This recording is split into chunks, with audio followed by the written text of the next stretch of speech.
when I want to make a comment instead of me just going, stop! Oh. Oh, go ahead, man. You just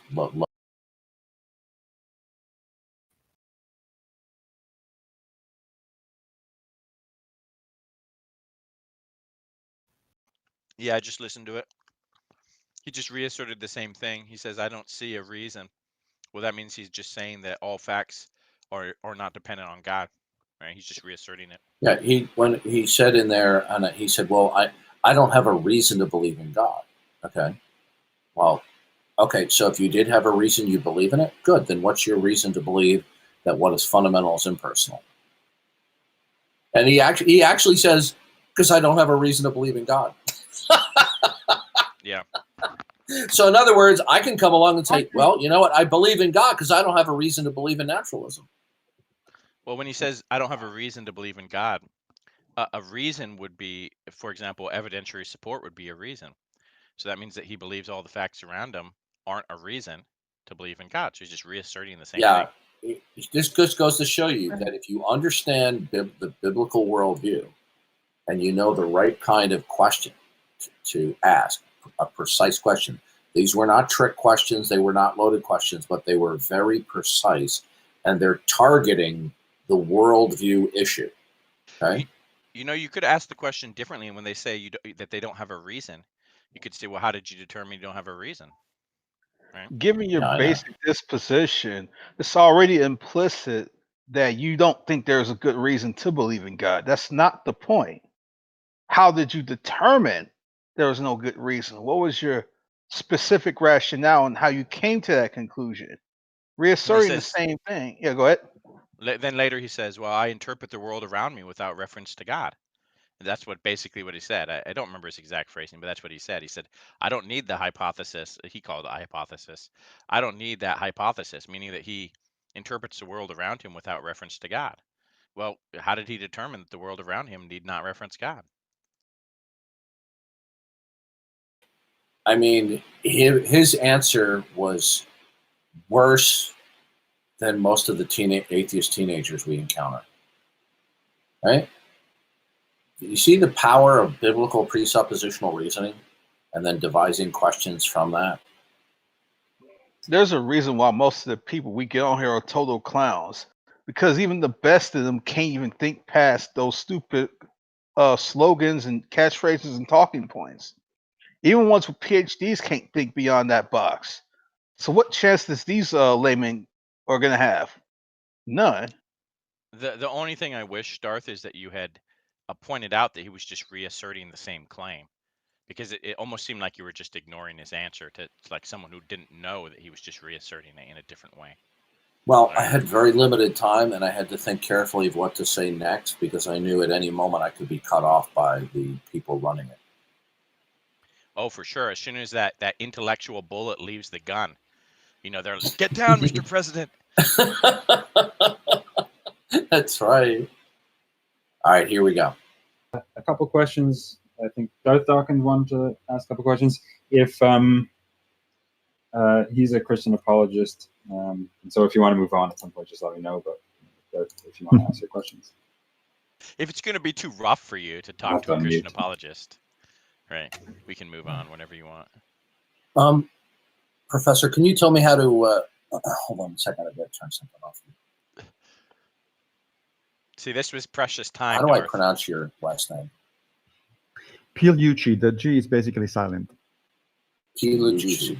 Pigliucci. Pigliucci. Don't worry, call me Massimo. It's much easier. Massimo. Okay, I apologize for watching that. No worries. Darth, sorry about that. I had to turn off some soft. As the conversation was ending, you should have been like, "All right, well, thank you, Mr. Juicy." Mr. Juicy. This is so funny. No. Or you could call him Professor P or PP for short. Software. I understand that you're an atheist. Do you hold to the position that God as ultimate creator does not exist, or do you hold to the lacteist position? What I mean by atheist, when I use the word atheist, I mean it literally in terms of the original etymology, that is atheists, without a positive belief in God. So an atheist, in my concept, It's not what it means. You'll also note that even without you dissecting that, later in the conversation, he waffles away from. He actually does declare God doesn't exist later, right? Yeah. So Okay. he waffles back and forth. Yeah, it doesn't. What you just heard, this man with 2 PhDs. And by the way, when I mention this, I do not in any way mean to degrade his academic achievement. That's something to be very pleased with. We can respect that. But given his great academic achievement, then we should expect a higher level of reasoning. And so when he says, "Oh, it's without a belief," no, that's not what it means. Okay. Theism is the proposition that God is. Atheism is the proposition God is not. Well, you can see how the internet atheism is sort of infecting everyone now. Yeah. Go ahead, please. I don't think it started on the internet is the thing. No. It didn't. It didn't start on the internet, but the internet is what allowed it to metastasize. The point is, academia is likely the origin. No. Well, hold on a second. When you're dealing with professional philosophers, they try to be very precise. Okay.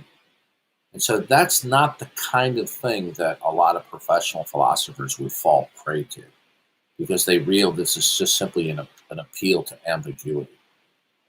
This is why when you look at most philosophical reference works on atheism, both encyclopedias and dictionaries of philosophy, you're not going to find them really holding hard to that position.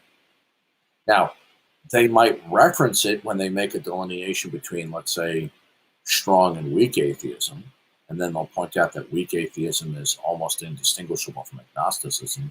But generally speaking, let's say if you go to the Stanford Encyclopedia of Philosophy on the internet, it just states right there, atheism is that the belief there's no God. Right? So, yeah. So let's continue. But it was surprising that a man with 2 PhDs would be so inept to appeal to lacktheism.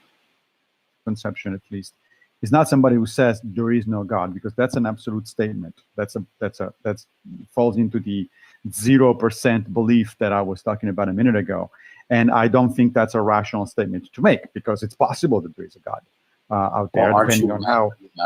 Are you a naturalist? Yeah, I'm definitely a naturalist, but if you're a naturalist, then it's not possible for God to exist. So you see the mistake he just made? See, they talk out of both sides of their mouth. Well, he also says it's possible for God to exist. Well, we're not talking about an ultimate creator then, from which all possibilities derive. Now he's if you're a naturalist, what is fundamental to reality is impersonal, which he concedes to. So this is what they do when you ask certain precise questions. You can get them at times to concede to God denialism, but when they're not pinned into a corner, they'll just try to bamboozle you that that atheism is, we're unconvinced, we don't have a reason to believe in God.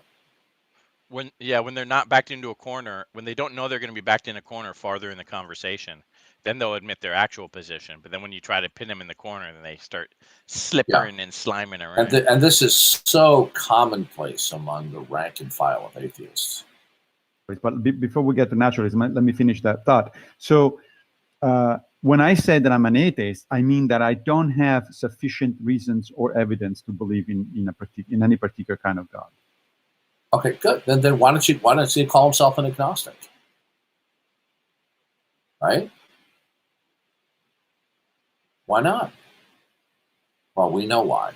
It's because he knows that atheism means there is no God, but he wants to bastardize it to mean, atheism is just simply without a belief in God.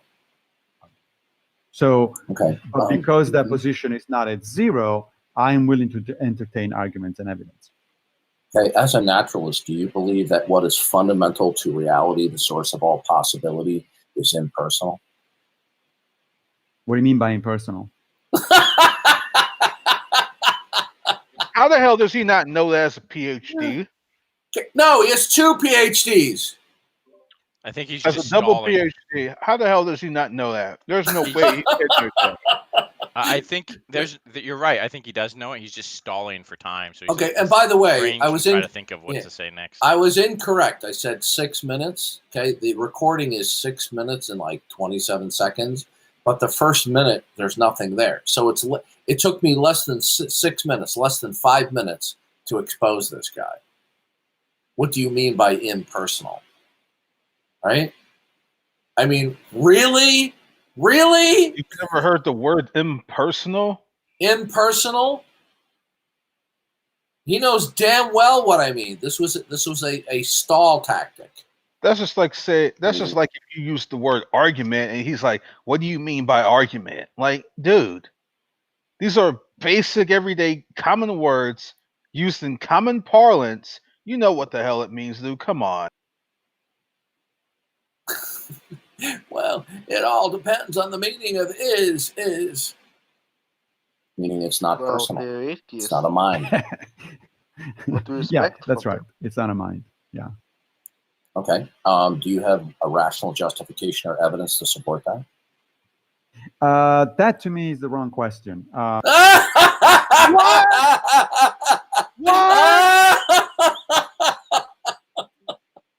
There's no way. There is no way. You just The copped next out. time, I laughed out loud. The when you next said that. time somebody says to me, "What's your rational justification for God?" and I'm going to say, "Well, that is the wrong kind of question to be asking." Okay. Oh my goodness. I'm sitting up here eating the stereotypical food as a black man eating watermelon right now, just stunned at this insanity. I'm just stunned. I don't know Watermelons what are to say. He's like, You really shouldn't talk like that, because there's going to be a headline going out You that get banned. Darth Dawkins hosts a self-loathing racist black man. That's the wrong question. No, it isn't. It's a good question. It's so good, in fact, that you don't want to answer it. It was meant to be humorous, but if that's how they're gonna twist it, then okay. It would have been Well, don't they twist everything? Yeah. it would have been funny if you started laughing right then, Darth, when he said that. I laughed when I was You listening. know what? I have to be careful, okay? Because I know. if I gave him a millimeter of a reason to not want to talk with him any further, they'll take it and run. All right, here we go. That's right. It's not a mind. Yeah. Okay. Do you have a rational justification or evidence to support that? That to me is the wrong question. So everything that we know from modern science, from the way we perceive the world, etc., does not indicate that there is a mind at the foundation of. Okay, good. Everything that we know in the modern world. So in other words, all of the facts that he acquainted with indicates that it doesn't need a mind. Well, how did you determine that? It's How a did bait you- It's amazing. We need Jesse Lee Peterson in here. Amazing. Another way to put it would be that all the things in life, all the facts, they do necessitate not a mind, whatever that is. Well, how do you determine that? I would That's the wrong kind of question to be asking, sir. I would just I'm just shocked. It's a bait and switch, but it's not even a good bait and switch. Now, look, lowly Darth Dawkins here cripples this guy within a minute or two. He has 2 earned PhDs. Amazing. I think you should have asked what gives you the authority to determine what question is right and what question is wrong. Well, Yeah, but first of then all, it would have listen, just you bogged down, right? You have to understand that I'm in a very precarious situation. At any moment, these scumbags might come in and mute me. Okay? Yeah, that is an instant shut down the conversation Yeah, they will use any reason to shut me down. He's gonna say, "Oh yeah, I'll tell you why it's the wrong question." Blah blah blah blah blah Do you blah think- blah. Do you think that if I had no concern whatsoever, that they would intercede, that I wouldn't turn up the heat on this guy? Okay, so if that's the wrong question, then is he he asserting that his position isn't about a justification? It's about something else? No, what happened is I cornered him with a very precise line of philosophical reasoning that this was just something that he's never considered before. So basically, we have to understand is Van Til always talks about the mind of the unbeliever. And the mind of the unbeliever, with rare exceptions, is always adopting a Greek philosophical outlook that everything is governed by it. And these are my words, not Van Til's. Everything that is somehow subject to one or more parameters of reality, and that even God, there will be something that even God is subject to. Okay, so this is the concept within Greek philosophy, which is not the creator-creature distinction. Now, they might want to acknowledge, for the sake of discussion, that God is creator, but God would still be subject to at least some level of parameter that would encapsulate or surround God, just like everything else, right? And so this is critically important to understand. This is how people think. People are, you see, by me thinking about what Bonson, Frame, and Van Til said over and over again, the creator-creature distinction, that whenever the unbeliever says anything, I always ask myself, okay, how does this make sense, or how does this look in light of the creator-creature distinction? So the creator-creator distinction is that which is ultimate, absolute, that which is fundamental, and is a mind or personal, is the source of temporality. But they believe that temporality is from something that's impersonal. So they're not, they cannot be in a position of neutrality. They're either committing, they are either committed to either a personal or an impersonal foundation or fundamental. All right? You know what I think happened here? I think you backed him into a corner, and what he tried to do was fall back on his PhDs, his expertise, to try to bamboozle the room into thinking that you actually asked the right. I think you're even being too generous there. Okay. Because if he has two PhDs, why wouldn't he know what he's talking about when he says you're asking the wrong question? Why wouldn't he know what he's talking about? So what are his two PhDs in again? I'm sorry, I missed that. One is in biology, and the other is the philosophy of science. Oh, he really should have known better. Yeah. Yep. Yeah, he would have been well acquainted with other people in this field who knows better. He's not a moron. He knows what he was doing.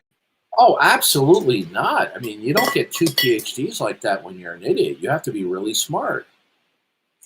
But he knew he was in trouble. He knew he was in trouble, and he was pissed because there was only one way out, and that was just to keep on repeating what he said and basically ignore my brief analysis.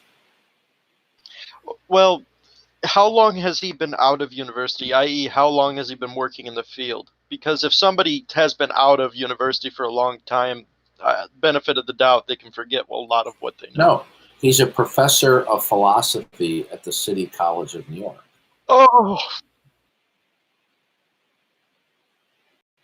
But his degree in philosophy is philosophy of science. Okay? It's not a general degree in philosophy. Then how did but that degree at that point, if it's caused them to think like that, then that degree is actually better well served as toilet paper. Trust me. Just a wall hanger. The guy so far sounds very cordial, but this is not the sort of nuclear strong philosophy that I would expect from a college philosophy professor with 2 PhDs. Yeah. Well, I would have been far more aggressive had I not been under such tight strictures. Of reality. So I'm if asking one you, makes is that your position? Do you hold that what is fundamental to reality, that is the source I just of told all you what my possibility? position is. Okay. I So said you- that I don't believe that there is a mind at the basis of reality. Okay. However, when you ask me why, what proof do I have of that, I'm replying that I don't need any proof. The burden of proof seems to me on the people that claim that there is such a thing. Ah, there we go. There we go. So he just repeated atheist. What he's now, you see, okay, he now has a double standard, okay? We both hold that something is fundamental to reality, okay? We hold that what is fundamental reality is personal. He holds that what is fundamentally is impersonal. But if you're going to say that it possesses an attribute, well, then you got to pony up what that is. But you see, he is exempt from his own criterion. Okay, he holds that what is fundamental is impersonal, but he doesn't have to justify that. You know something? If I didn't know any better, it sounds like he got these talking points from like Richard Dawkins' God delusion or something. Yeah, this is basically your typical rudimentary atheist. You're shifting the burden of proof. I don't have to prove anything. You're the one with the God claim. Say, no, wait a minute. You know what's interesting is this. Did you hear me say to him anything about what I believe? Yeah. No. All I asked him about is what he believed. Atheists always want to grant themselves, like a back pat, a foot rub, and a get out of jail free card. Oh yes, and we saw that. You see how quickly he went to that. He goes, "Oh well, you're the claimant." Well, wait a minute. Aren't you claiming that what is fundamental is impersonal? Well, why does that get to be the default position? Right? Why? Do you call that out? Well, I did. I would have, but you like I said, I will repeat again. I had to walk a tightrope there, so that if I was too assertive and aggressive, they would have muted me like they did the other times. They protected Lawrence Krauss. Fortunately, they gave me a little bit more time with Krauss. They protected P.Z. Myers. They protected Graham Oppie. Okay, they protected Philippe Leon. Of course, they're going to protect their atheist holy man.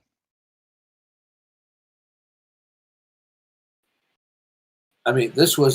By the way, Paul Ross, who does great anti-atheist videos on his YouTube channel, he said in a couple of days he's going to take the audio and do one of his video montages on this to expose, Massimo Paolucci. Let's continue. Thing. Okay, but you do hold that what is fundamental to reality is impersonal. Okay, so do you have a justification for that? As I said, there is no evidence of the contrary. That's my just.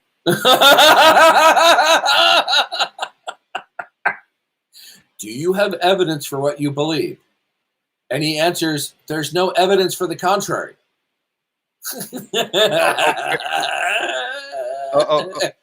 Okay.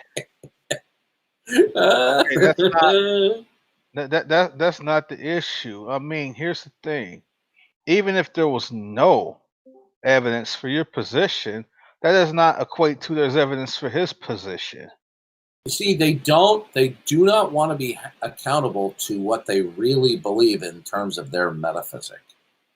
So you're exposing a double standard here. Oh, with a spot, like with one of those prison yard spotlights.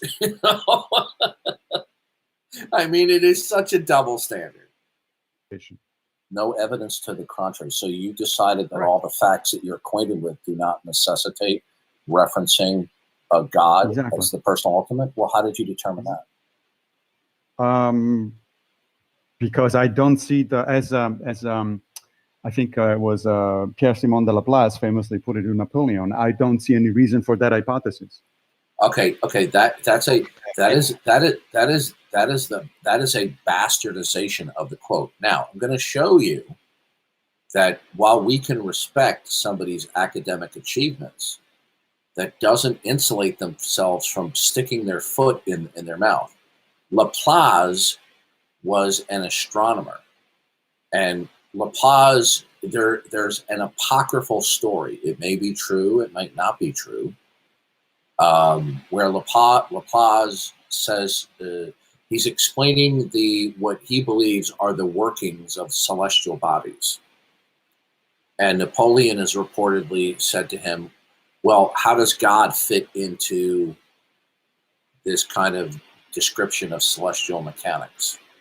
And Laplace apocryphally said, I don't have a need to, and I'm just paraphrasing here, I don't have a need to interject that hypothesis. It's even if Laplace did say it, it doesn't mean that he was just saying that, not that there's no God. It's just like, well, we're just talking about the celestial bodies. We're not saying about how God institutes or secures it. He's just saying that, you know, it's just like, for example, we might talk about the mechanics of certain physics. Somebody comes and say, well, where does God fit into this explanation? And we might say, well, that's not a part of the scenario. We may acknowledge that God is the creator and sustainer of the laws of nature, but he's not a part of, let's say, the physical description of the physics formula, if you will, right? So number one, it's an apocryphal statement. And number two, even if it is true that he said it, it doesn't even mean that Laplace was saying we can exclude God from everything. He just said, well, it's just not a part of the physical equation of the celestial bodies. Okay, so does everybody see how he was bastardizing this reference? Okay, it's good to keep in mind the next time you hear somebody quote Laplace. No, you decided. Let me just replay. Well, it's also just a sort of restatement of his prior statement. He says, I see no reason for this hypothesis. Well, that just means that he doesn't see how the facts around him indicate God, or he's declaring that they don't, rather. Yeah, to say that God is not a part of the description of the physical mechanics of celestial bodies, we can still be a strong theist and just say, well, it's not an immediate part of the description of how this physics works, although God is the creator and sustainer of these things. Well, you weren't talking about celestial mechanics anyway. No, but this was, he tried to go to something, to think of something clever to say, and it didn't help him out. Okay, the fact that, see, when we're talking about naturalism, we're not talking about some subset of naturalism. Naturalism is all encompassing, so the totality of all that exists, right? And so what I'm referring to is, okay, what is fundamental to that set, right? Since he's disregarded that what is fundamental possesses the attribute of a mind or a person, then how do you, since you require that a mind that is fundamental be justified, what is your justification for what is fundamental and not a mind, right? And they don't like being challenged on this. They just want it to be they just want it to be accepted as it's just their foundational parameter. Okay, it would be like in the Victorian era where there were very few atheists. People say, what do you mean you don't believe in God? What's wrong with you? Okay. All right, so let's get back. I don't see as I think it was Pierre-Simon de Laplace famously put it to Napoleon. I don't see any reason for that hypothesis. No, you've decided that all the facts you're acquainted with. I didn't decide anything. Okay, did you hear that? I didn't decide anything. Oh, yes, you did. Now do you see him outright lying? Okay? And he's pissed because he's not accustomed to this line of questioning, right? So now he's getting angry.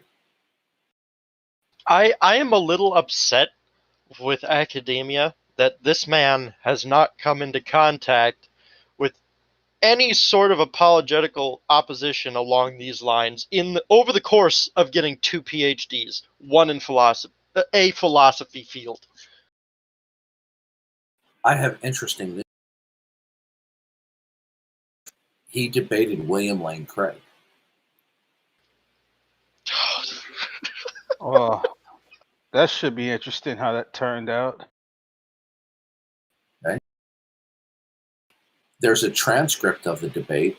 It took place in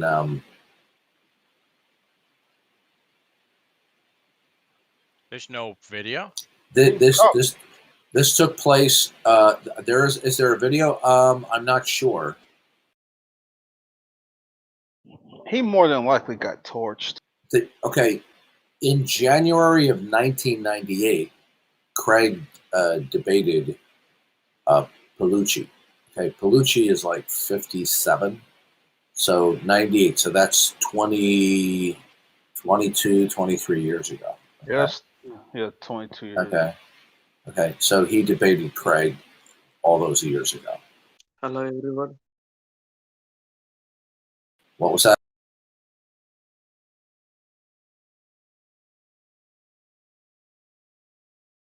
He just said hello. Joe Okay. Vision.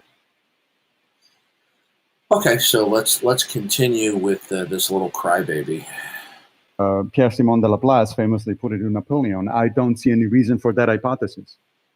No, you decided that all the facts you're acquainted with.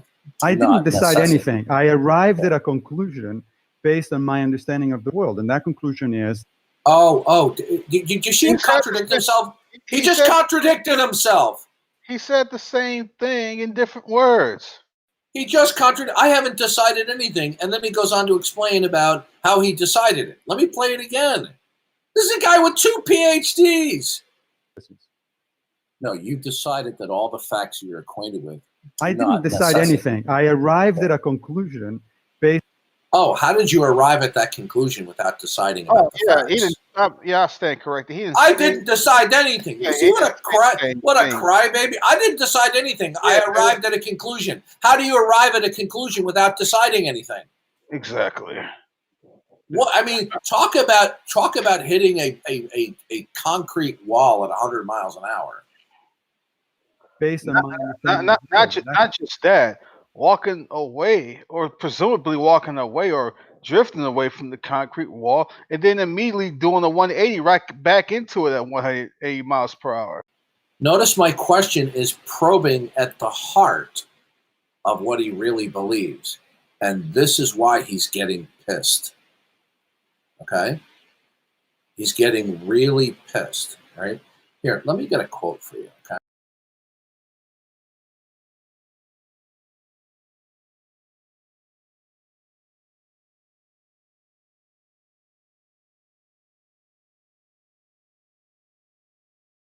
Give me a second.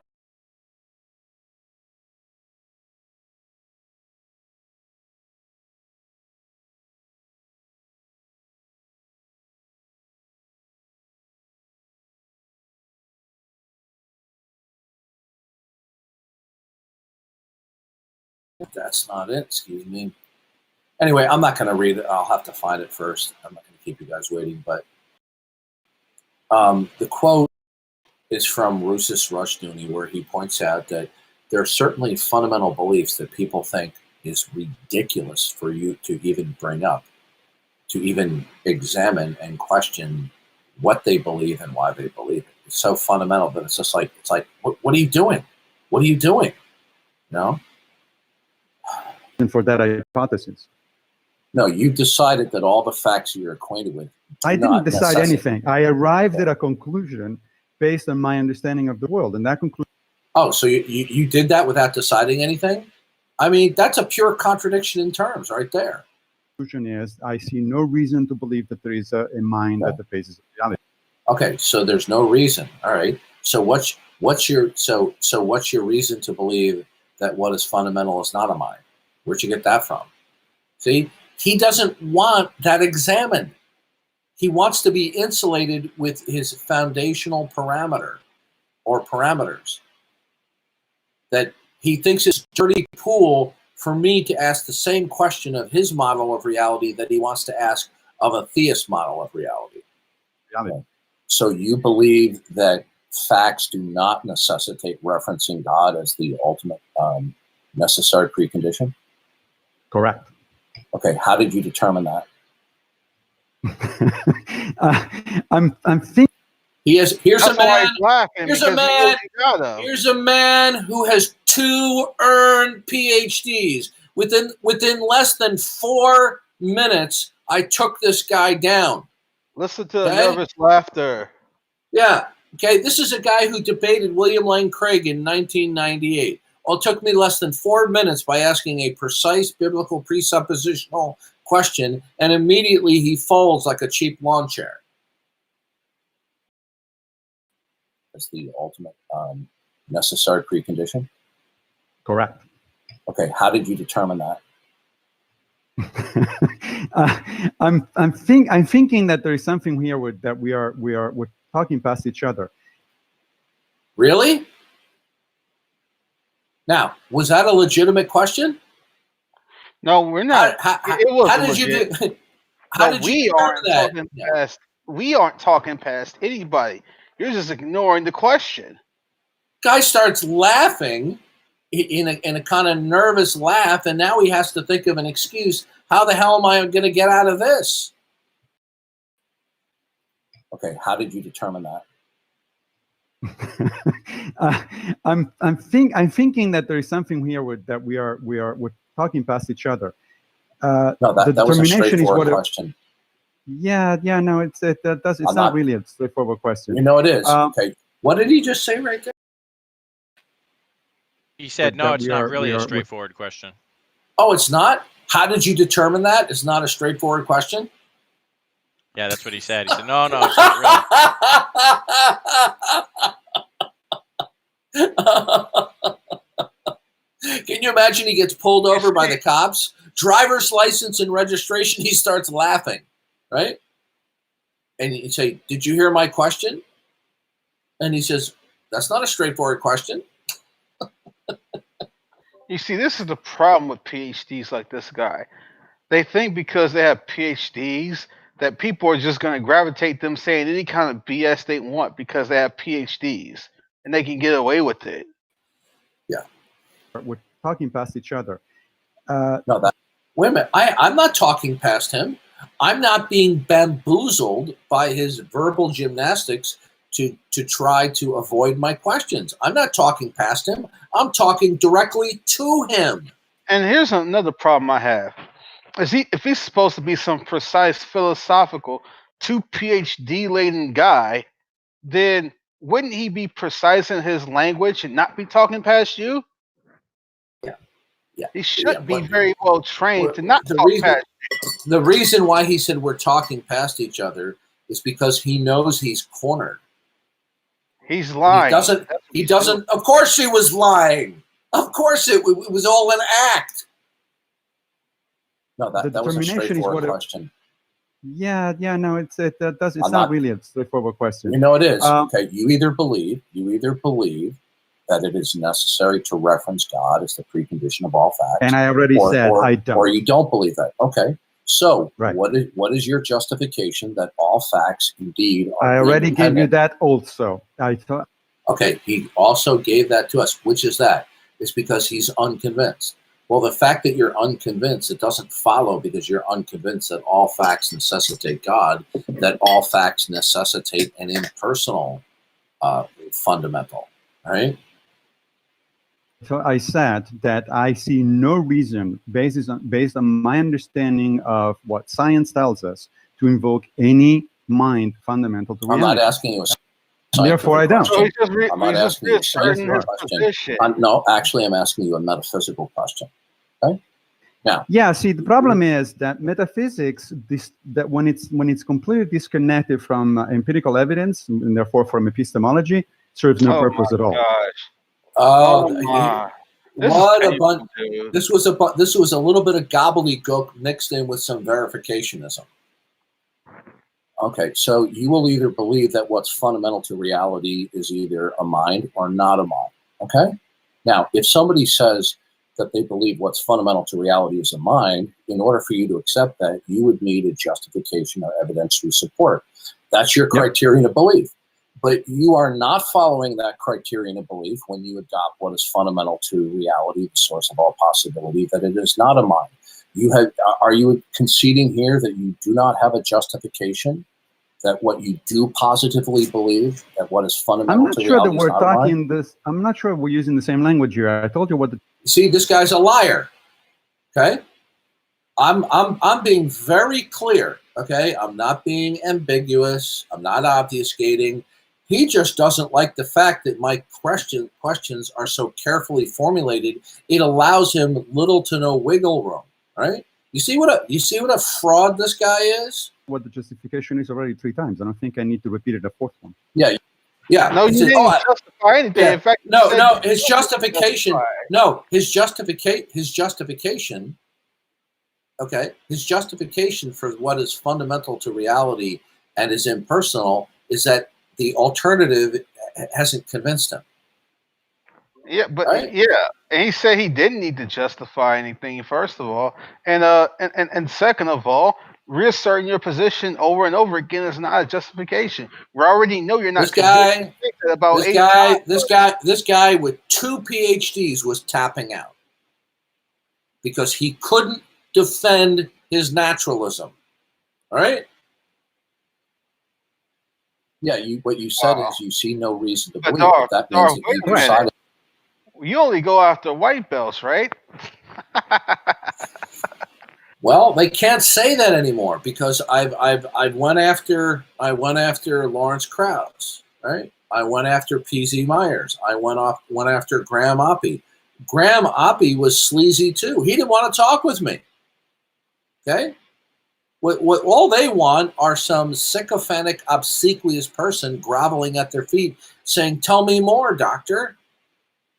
All right, let me just finish this up because it's only a little bit more. Decided that all facts are independent of God. How do you know that? One more time, because I see nothing when I interpret anything about the universe, anything about how the world works. If somebody says, "and that was made by God," that adds absolutely nothing to the explanation of what I'm seeing. Therefore, you see that his answer with 2 PhDs, a prominent atheist. His answer was not any better than what we hear from teenagers on Discord. Okay? That's how bad this guy was. Therefore, it doesn't get any more embarrassing than this. And therefore, I'm not contemplating it. But then you believe that facts are independent of God. So I'd like to know, how did you determine that? I just told you. And apparently, we're not gonna get past the. You didn't say anything. Look, here it is. Okay, and nobody can disagree with this. He determined that all facts are independent of God is because he's not convinced of God. Okay? That doesn't... I mean, it doesn't... I mean, this is a crash and a burn for a guy who's an atheist with 2 earned PhDs. I mean, what a disaster. That point. So I think we should move to the next one. Yeah, did you hear that? So in other words, you have me cornered now, Darth Dawkins. I don't want to talk with you any further. Okay? Okay? He was cornered. He couldn't answer anymore, and he refused to answer the question. And because he has those PhDs, you got a bunch of ignorance. You got a bunch of ignorant sycophants that's gonna overlook that train wreck, that sorry excuse for a train wreck, and basically try to impugn you as the bad guy here, or as the ignorant one. And what does Jesse Lee Peterson say after watching that? Amazing. Amazing. Huh. Amazing. Hey guys, good night. What's up, Max? How are you? I'm new to the server. Okay. Are you an atheist or a theist? Atheist. Okay. You need to, when you get a moment, scroll down to where it says reaction roles and select the atheist role. Okay. By the way, would you be able to alter your volume, or would you be able to alter your volume or get closer to your mic? It's kind of hard to hear you. So, okay, can you tell us about your atheism? What do you want to know? want you to tell me about what your atheism is and why you're an atheist.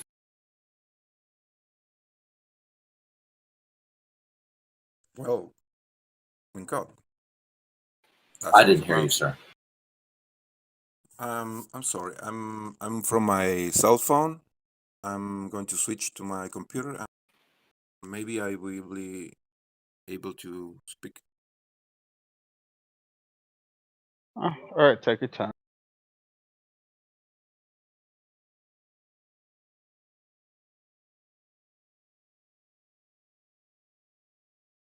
Yeah, the scumbag atheists on the atheist ghettos, they can no longer accuse me of simply picking on low-hanging fruit. And if they do so, they're liars. And in fact, these professionals with PhDs, after a couple of minutes, nobody could accuse me of being rude. Nobody can accuse me of acting unbecoming. All of them wanted to wash their hands and no longer deal with me. Right? Do I have a PhD? No.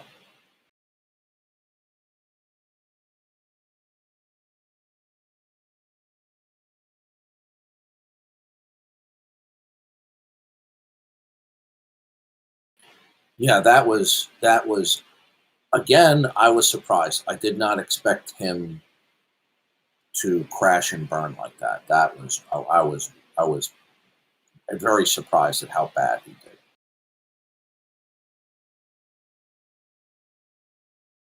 But that's all the more embarrassing that he got ripped apart like that by someone without a PhD. Dawkins. That was awesome, Matt. I won't say his name, but in someone's live streaming, and some atheist is insulting you. Live streaming where? Called Supreme Leader Streams on YouTube. No, he's a friend. Yeah, but There's probably some moronic atheists. You mean in the comments? Yeah, probably some moronic atheists in the text chat in the comment section. Yeah, in the live chat, we get those type of morons all the time. Yeah, he used ad hominem. Okay, what's the name? Okay, let's see. James Henry. I won't say his name. I won't say his name out of respect. Okay. Well, it'll be easy to find the scumbag once you look. I got him.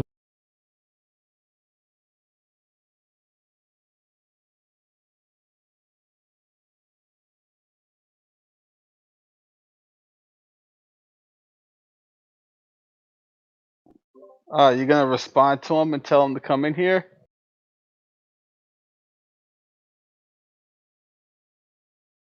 I just did. Ooh. Yeah. It's easy to find a Discord server. Come in here and just. He says Darth Dawkins interrupts screams, and yet he claims to be good and dominant debater. Okay.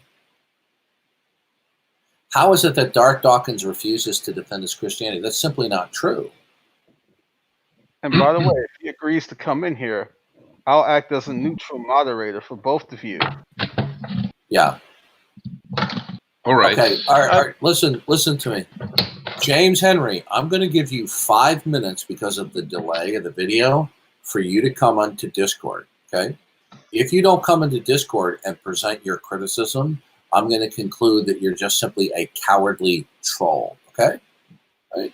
Now, if you want there to be somebody act as a strict neutral moderator between yourself and myself, I'll be glad to appoint somebody who will ruthlessly mute me as well as you if any of us step out of bounds. But if you don't come in here in the next 5 minutes, we're gonna ban you, and all of your comments are gonna be wiped out from here. Okay, and then you'll be just seen as a troll. Okay. Okay, James, come in and you can ask me questions. Okay. Notice his profile picture of Che Guevara, folks. Why am I not surprised? Okay, James, I'm going to tell you again. You have 5 minutes. You need to acknowledge that you're going to be coming in here, or you're just going to be banned as just trolling. Okay. All right, good. I don't care if you don't trust me. Okay. You now have 3 minutes to get in here. Okay. I'm You back. know, okay, just give me a second, Max. We're talking with somebody in the text chat. This is Okay. being live, and I'll be with you in a minute or two. Okay. If James doesn't care what you think, why is he even in the comments of that stream? Because he's a troll. He said Krauss made Darth look like an uneducated creep. Actually, no, he didn't. Look, this guy's a troll. How could he say that Krauss made me look? Okay. Okay, James, I'm warning you. I know you can hear me. He just James, mumbled and bumbled. Okay, no, we will have a neutral moderator where they will mute me as well. Okay, it's that simple. Good. Then come in here, and I'm going to tell you right now, you're going to get banned. You're going to get banned from the text chat. Right? You will be guaranteed a neutral moderator to oversee the both of us, and they will mute me. They will be authorized. Okay. Okay. You got 1 minute to come in here. Okay. You're going to be banned.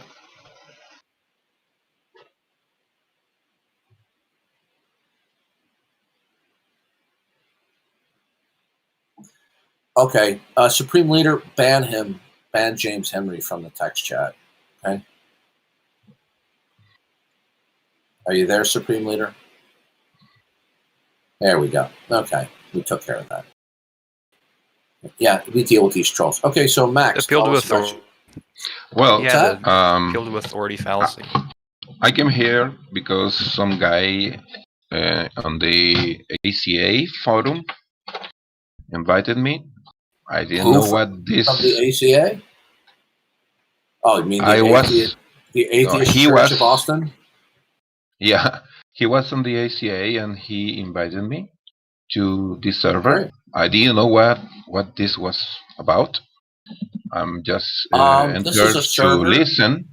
Yeah, this is a server where we talk about. This is a server where we talk about atheism and theism. We discuss non-belief versus belief in religion. Sometimes we talk about politics. Sometimes we talk about cultural things, whatever. This particular VC is called the Atheist Helpline, where we have more frequently in here discussions about atheism versus theism and atheism versus Christianity. We help atheists. Yeah. So can you tell us about your atheism, please? Okay. Well,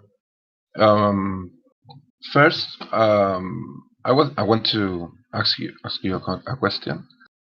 My English is not very good because I'm from South America. But no, you sound pretty good to me. Don't be so hard on yourself. Okay. I want to ask you, what makes you think that having PhDs makes you a great debater? That's my question. Well, Massimo Colucci is a renowned atheist. He's known for vigorously defending atheism.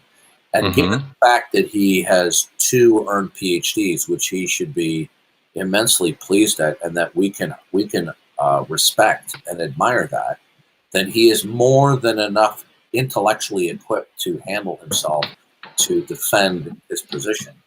But to his utter embarrassment, he completely wimped out, worse than what we see atheist teenagers do on Discord.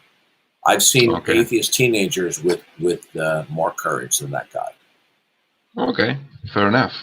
Yeah. Well, I'm not trying. Listen, about your question. Trust me. Yeah, just hold on a second. I am not in any way trying to disparage his academic achievements. Okay, myself compared to him, I mean, I'm nothing compared to him. So I am truly trying to praise his academic achievements. Yeah, but if you're gonna present yourself out in the world championing atheism, and you have such great academic achievements, you shouldn't run away like a scared Girl Scout, which is what he did. Okay. No, I just want to state that having PhDs doesn't make you a great debater, because maybe you don't have the tools to debate. Well, guess what? In 1998, more than 23 years ago, He debated one of the foremost theistic debaters in the world, William Lane Craig. So Yeah, I know the guy. He obviously felt that he had the cuyones to debate one of the world's greatest debaters. Yeah, and if he failed miserably. Yeah, you might say that. Okay. Well, I'm not a great debater. I am not aspiring to be one. I'm just more of a listener and a learner. So, well, I proceed to answer your question. What about my atheist? I want to know why you're an atheist. Okay, I was raised a Catholic, like almost every South American. I don't want to hear about your biography. I want to know right now why right now you're an atheist. Yeah, I'm an atheist because I don't have sufficient evidence to believe a God exists. Okay. So you've decided that all the facts that you are acquainted with don't necessitate invoking God?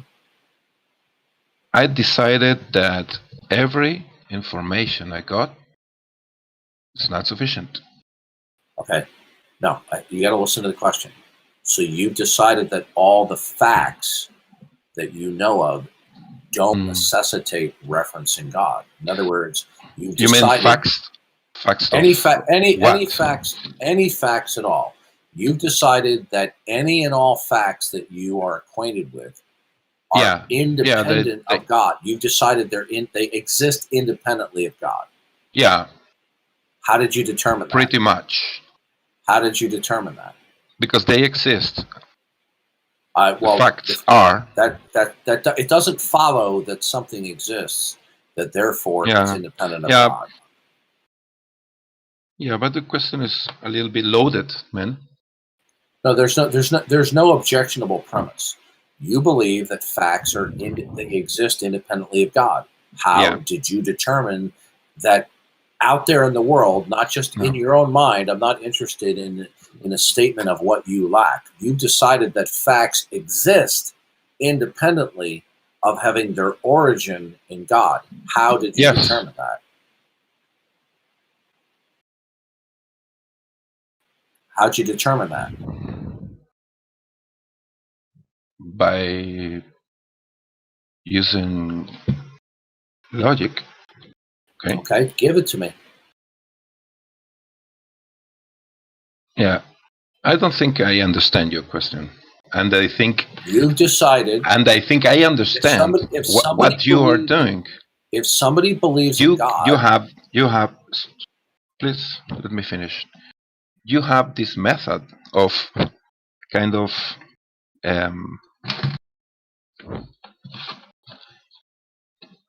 speak this nonsense. Did he ask you any unfair questions, sir? He asked me no questions at all. What? We've all been in here, dude. We've heard him ask you a question. Yeah, that's not a real question, man. Oh, it's a fake question? Yeah, it's a created question in order to bamboozle people. It's not a real question. Asking you. Can you ask me that question again? Because I really want to answer it, but I don't understand what we're talking about. Okay, you believe that facts exist independently. Yeah, no, that's what you said. That's what you said. I said I don't have evidence for God. Listen to the emotionality on this guy. I disconnected him. We're done with him. Okay, we're done. The emotions immediately go into a boil when you ask the question. That was just painful. Man. In fact, that basically what he was doing is, even though he's from South America, he was doing his best recollection of Massimo Paluzzi. Okay, he was channeling Massimo Paluzzi. He knows dang well you didn't ask him any loaded questions. They weren't unfair, and then he tried to lie, just like Mr. Massimo. Massimo Paluzzi. Massimo, however you say his name. Massimo Paluzzi. Yeah, Paluzzi. Yeah, Mr. Paluzzi. He just started lying. Oh, you're employing trickery now. Yeah, you must be one of the most greatest, one of the greatest magicians of all time, or something, or rhetorical magician. I don't know. You know, I was just surprised. I was just surprised that Massimo Palucci didn't pucker his lips and go, "I know what you're doing." Yeah, that's basically what that guy said. That Max dude. I see what you're doing here. It's a trick. That's not a real question. Unbelievable, Yeah. dude. It's a fake question. It was a fake question. Asking how I determined something that I asserted, that's a trick. Darth, the objectionable premise is that he actually determined it. I wonder where that or not that he determined that he has a method by which he and you know determined something, man. I wonder where that conversation would have went had I not interjected, because I am so happy now that I asked him. Did you ask him an unfair question, Darth? I mean, yeah, I asked him. Did you ask him an unfair question? Because he was just gonna go down a rabbit trail, and he couldn't say exactly what the unfairness was. He just threw that out there, threw mud at the wall, hoping it would stick.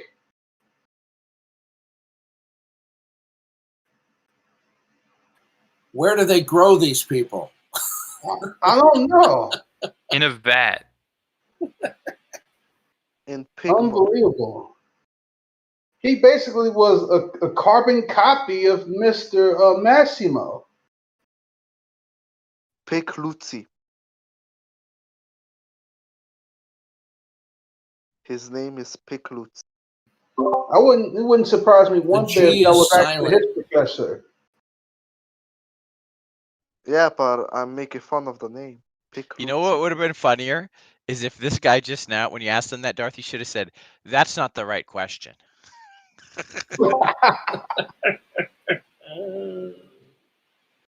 Shouldn't we call him Pecluzzi from now on? No. I don't want. There's no reason for us to make fun of his name. Okay. Okay.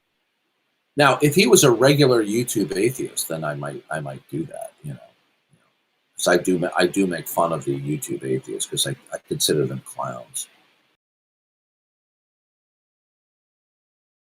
A lot of just like to write about things that they don't agree with. Anyway, it's 3 p.m. here. I need to sleep. See ya. Yeah. Come back again. We have lots of fun every night. All right, see ya. Hey Darth, what's your opinion about cryptocurrency? I don't have any opinion on it. I'm an cryptocurrency person. I lack belief. The necessity of referencing cryptocurrency for all your money. I lack belief in cryptocurrency. Dude, man, I don't even know why you asked that question about cryptocurrency. It's a trick question, man. Come on. You can't deny cryptocurrency. Otherwise, your worldview is false. Oh, you're Not asking even a real question. You're asking a trick question, dude. Yeah, so I know what you're doing. So I invested in this one specific cryptocurrency, and as of right now, I've actually earned, if the value is consistent, I've earned like $20, which isn't that much, but I mean, it's a stepping stone. Hey, it's something. Well, if you can find a way to make it work for you, man, good. Yeah, and this specific cryptocurrency company that I'm partnered or not partnered with that I signed up for, essentially they have their own cards too, where if you make money off the cryptocurrency that you invest in, you can take all your earnings and put it in the card. And once you do that, that money just stays the same. It doesn't fluctuate. I don't know anything about it. I just heard from people talking about it that there's a cryptocurrency out there better than Bitcoins. I don't know. Oh yeah, it's cool and fascinating, but if you don't know what you're doing, then you don't really lose money. Your money just like fluctuates in value, if that makes sense. Oh yeah. Yeah. It's pretty cool though. Gotta love capitalism. MCO, is it that MCO card thing? It's no longer MCO, they go by crypto now, or CRO, but yes, that's the company I'm talking about. Yeah, Darth. You just weren't asking any real questions. I guess that's the tactic now, is just to say, either you're asking the wrong question or you're asking the trick question. Maybe Yeah. that's what we're going to be dealing with from now on from Atheist. It kind of reminds me of that Greta Thunberg. Oh How god, dare she's a you? troll. She's a fucking How troll. dare you? How dare you? Leave her alone. Leave Greta alone. She's like Joe Biden. She just thinks that she can, you know, change the entire world overnight. I mean, that's not how it works. Have you seen that video of Joe Biden falling down the stairs? Oh yeah, Yeah, I've seen that. I've heard of I'm those with memes Chris popping up. Crocker. I love the Chris Crocker there, Darth. I mean, you know what? That is one of the finest moments ever on YouTube videos. Chris Crocker. Hey, Darth Dawkins, I never got to hear your opinion about this, but what's your opinion about Fox News? After I guess Rupert Murdoch's influence and control is waning, given his age, and his son and daughter-in-law are essentially pulling the strings, from what I hear. And after they turned their back on President Trump, I have not watched Fox News since. I've turned my back on them. I haven't heard about the Donald Trump thing. Oh yeah, so I turned my back on them. I stopped watching them. Their ratings have plummeted. Okay, you couldn't pay me to watch any of the other propaganda outlets: ABC, CBS, NBC. Yeah. I mean, I if it's on, if it happens to be on while we're having dinner or comes on or whatever, I'm very tempted to take my shoe off and throw it at the TV. You know. Yeah. But I will not watch any of the network propaganda outlets. Notice I won't call them news anymore, because they are totally propaganda outlets. All of them are working for the Democratic Party. They're absolutely, they're, you know what it is? They're worse than street whores, because at least street whores present themselves for what they are. Okay. I listened to a local radio station that is very Republican, or I guess right wing in nature. But I wouldn't inherently say they're biased. They just love to pick on liberals. But I mean, who doesn't? Liberals are liberals. But essentially, they take pieces from Fox News and stuff, and they'll take calls from like senators of like Republican or like majority Republican states and stuff. And I like listening to the radio station, because as biased as it might sound, it's actually decent to listen to. And they're always picking on Joe Biden for, you know, how shitty of a president he is, and how even shittier it will be if Kamala ever takes over the seat. Because once that happens, we're turning into communist America. Quick note on the Fox network. It's going the wrong direction, I completely agree. But at the very least, they present two sides. The other networks aren't even trying. They don't even let the other side be heard at all. And it's disturbing. Joe Biden is so bad. He's old. Man, Joe Biden is going to make the misery index president Jimmy Carter look like Ronald Reagan. I got a news flash, guys. There was a man that was a president at a time where he got shot on national television from 200 yards away in a moving vehicle. His name was John F. Kennedy. Do you think that everyone got the picture that we weren't in control then? What makes you think we're in control now? John F. Kennedy could have been killed by a conspiracy, but on that day, he wasn't. Okay, the evidence is overwhelming that he was shot by one person. Okay, Lee Harvey Oswald. Okay? And the evidence is overwhelming that he had no outside ties. The people who know the least facts about the case are the people who are more likely to jump on the conspiracy bandwagon. Didn't JFK actually escalate the Cold War, especially with our ties, or not ties, especially with our relations in Turkey and Cuba? Well, that would be debatable, but what's not debatable is when he had a private meeting with Khrushchev, his performance was so vacillating and so weak that he even admitted that Khrushchev thought he could walk all over him. And then after that, that's when Khrushchev put the missiles in Cuba. So from what I was taught, and I'm not saying this is accurate or 100% true, but essentially what I was taught and from what I learned in history class is that JFK was the one that set up the missiles in Turkey, the nuclear arsenal in Turkey, and Russia was fearful of this because, of course, if we set off the nukes and blew them all up, they wouldn't be able to do anything back. So they tried sending nukes to Cuba. They got a couple of them, but then JFK got pissed off at this, so he set up the blockade. That made Khrushchev even more mad, and then eventually they had an argument about it and agreed that they wouldn't have any nuclear weapons near each other at all. And essentially that was that, but I'm not sure. Well, the missiles in Turkey, that might be debatable. I'm not going to disagree with you. I'm not necessarily agreeing with you, but yeah.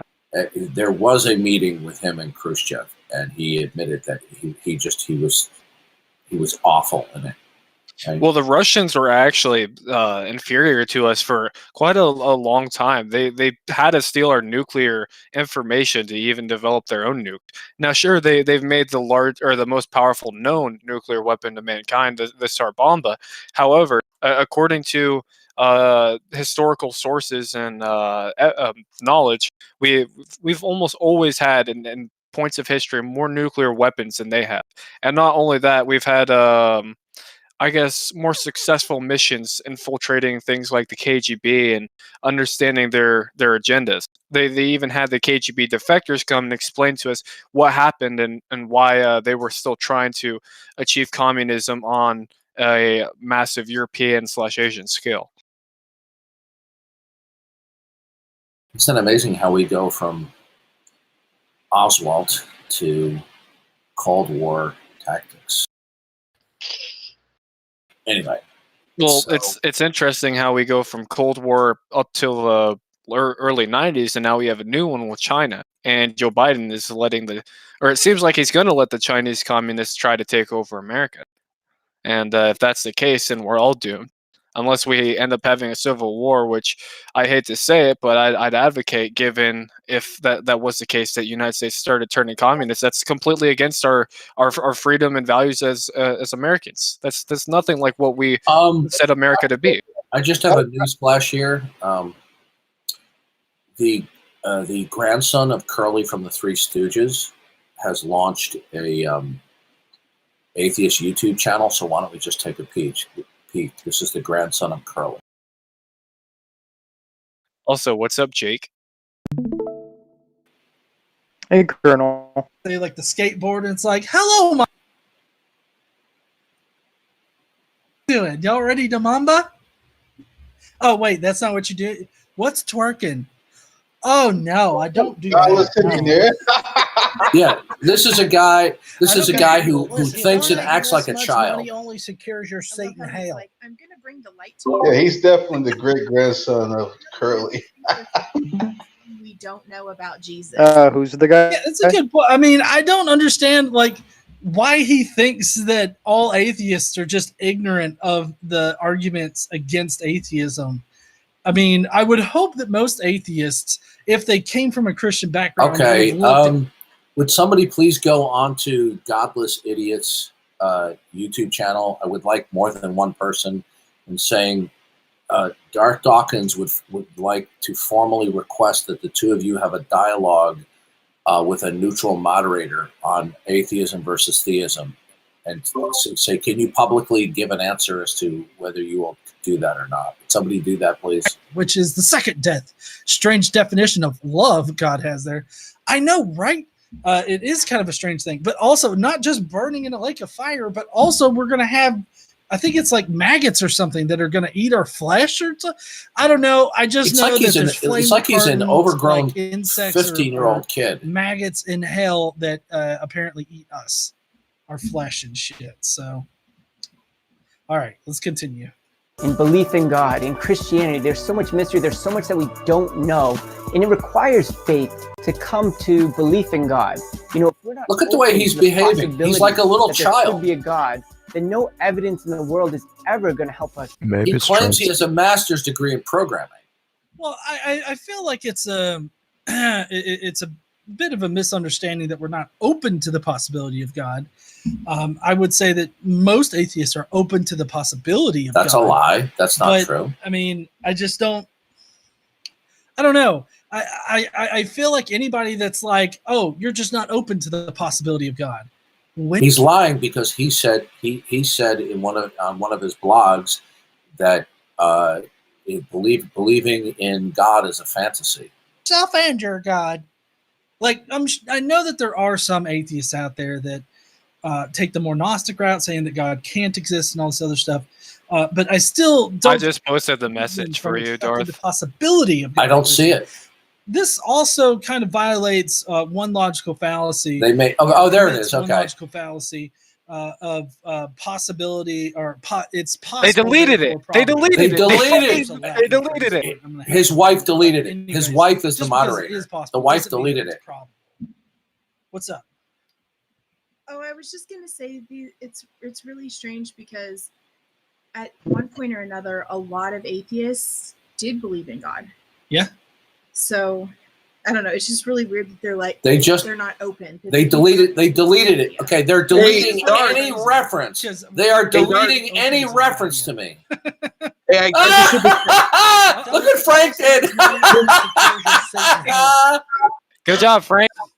I got I'm sorry, Frank. Frank, you madman!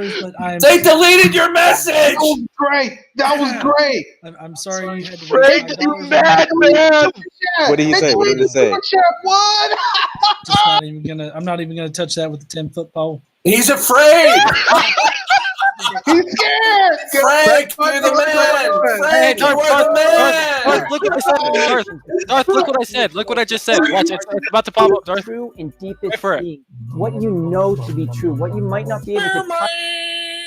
You owe me $5, Darth.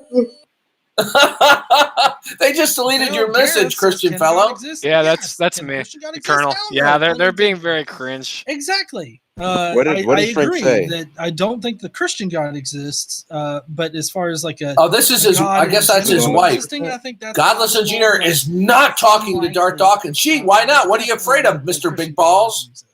Yeah, he's got real tiny balls, doesn't he? Touch and feel and Oh, measure. come on. what you know This is on and I stream, know Darth. truly exists. That's okay. So what he said right there, in case you guys didn't really hear it, maybe I need to go back and replay it. He's actually afraid of having a dialogue with me. Never going to help us to see that. In my If he wasn't so afraid, why did his wife delete any message to him? true and deepest being, what you know to be true, what you might not be able to Look at him rocking around like he's an ADD kid who didn't get his morning Ritalin. truly exists. In case you guys weren't able to read that or whatever, he says that there are things that exist that we can't prove to exist. Things that we all know exist, but we can't actually physically. Hey, B.S. Lewis, they're going to delete your comment any second. I'm just kind of curious. They just deleted it, B.S. Because, like, Okay, we gotta be careful not to cross the line of trolling. We're getting close here. exist in reality. And basically what he's saying here is that there are things in this reality that exist, but also don't exist. This guy is a spineless little coward. I feel like he's proposing a shrug. It's like they're just deleting reference to my name. Why? What are they afraid of? What is this clown afraid of? Because if you can't describe something in reality, All these then miss Fedora. there's no reason to think that it does exist in reality. Like you could think of Does anybody three backs or does anybody get the feeling that this is like an overgrown fat child talking? know it exists in the same way that we can know that God exists. We can't physically test God. I'm half we don't have tempted any to empirical donate evidence $10 for God, and just ask like what the grounds is three-backed reason unicorn. in order to understand the reality around him. Oh shit! Mr. Mirror, it's going to get deleted any second, Christopher Mr. Mirror. became a new member. Wait for it. Here it comes. It's going to get Thank you deleted. so much, Christopher, for coming back to the Skeptic Mafia. Yep. there They it goes. deleted it. There they go. They deleted it. He's about to go into some real dipshitty stuff. Let's start with reason, logic. This guy has the brain power of a child. Or having any debate at all if we didn't believe in I knowing mean, look how that fat he truth is. exists. See, even if he agreed to come on, through the I'm not gifts even of sure reason it'd be and worth logic the and effort of intellect. getting dragging him Okay, in but here. none of They that just means deleted God Truth and exists. Downfalls. Just because reason, Okay. logic, and intellect. What are they so afraid of? What is he afraid of? Right?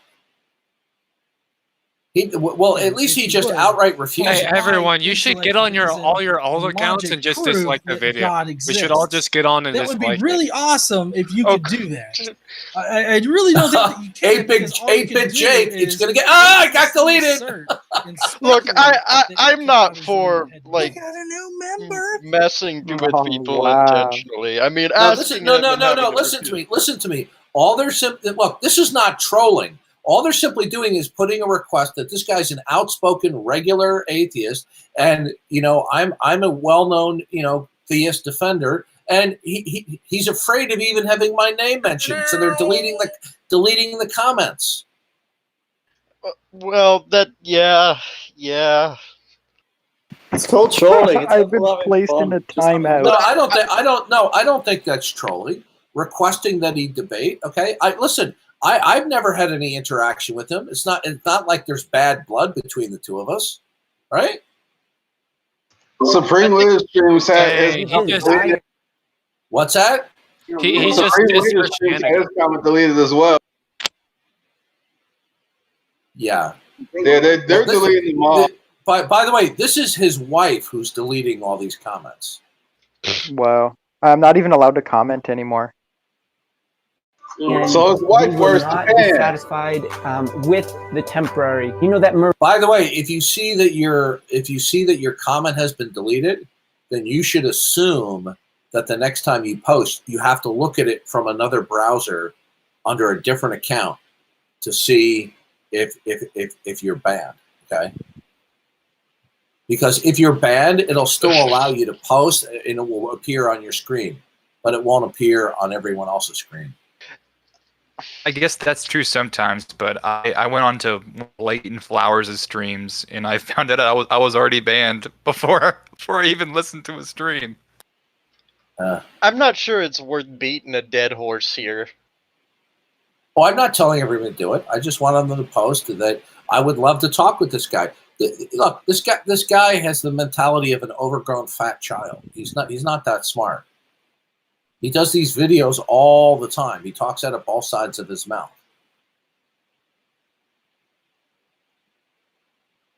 But thank you, Frank, for getting that $5 chat in. Supreme Leader. Supreme Leader just did. You know what? Are madmen. You know what, Darth? I may not agree with everything that you say, but I definitely don't like GE at all. So. Yeah, I don't like him either. I think he's an overly competent. I think he's an overly confident, incompetent atheist boob. Wait, did you just call him an atheist boob? Like B-O-O-B? Boob. Yeah, B-O-O-B. Overly confident. His head looks like a boob. I mean, look at his face. No, hairy boob. Okay. Somebody get the soundboard for the look at the top of his head, guy. Nah, his head looks like a weird peanut. Like look how his head just like the guy claims to have a master's degree in programming, and yet he doesn't come across like he's an educated person.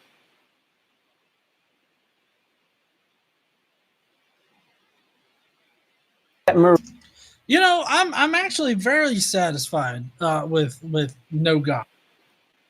But you know and I know that morality exists, that rape is wrong. It's always wrong. It always was wrong. It always will be wrong. Oh, is it? Oh my God. Did you know that, honey? What? Rape is and was always wrong.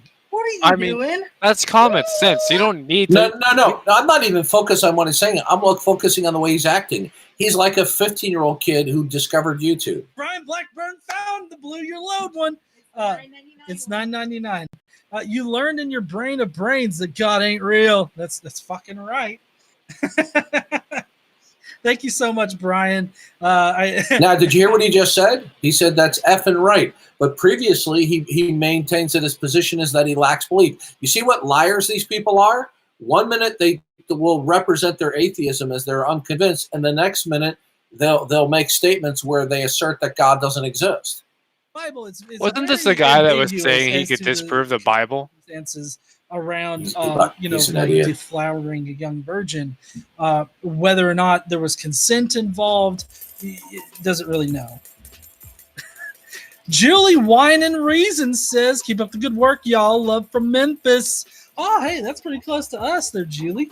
But yeah, Look at him thank you bobbing so back much and for the forth super like chat. he's an ADD kid. But to say that rape is and always was wrong kind of violates a lot of the things in your Bible, okay? Because to say that, you would have to be saying that God was wrong in Numbers 31 when he told Moses to go in and take all of the little girls, all the little virgin girls, as spoils of war for the Israelites, right? This is a type of sexual slavery. And I know that there are some Christians out there that think that marital rape can exist.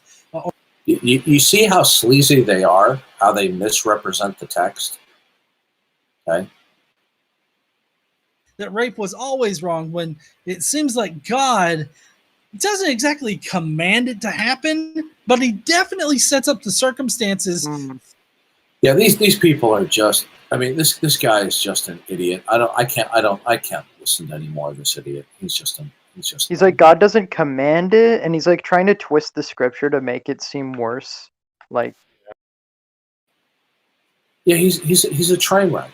He's an absolute train wreck. By the way, he was asked to come on and have a dialogue with me on modern day debate, and he refused. I mean, if he wasn't scared, then I don't know why he wouldn't come up there and debate. But I mean, I guess he can't handle the heat. No, because he's not. Listen, it's easy for him to attack straw men when there's nobody answering back. Okay.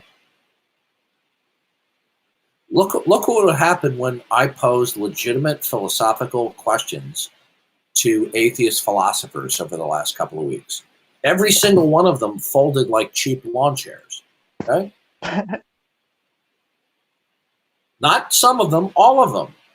Right.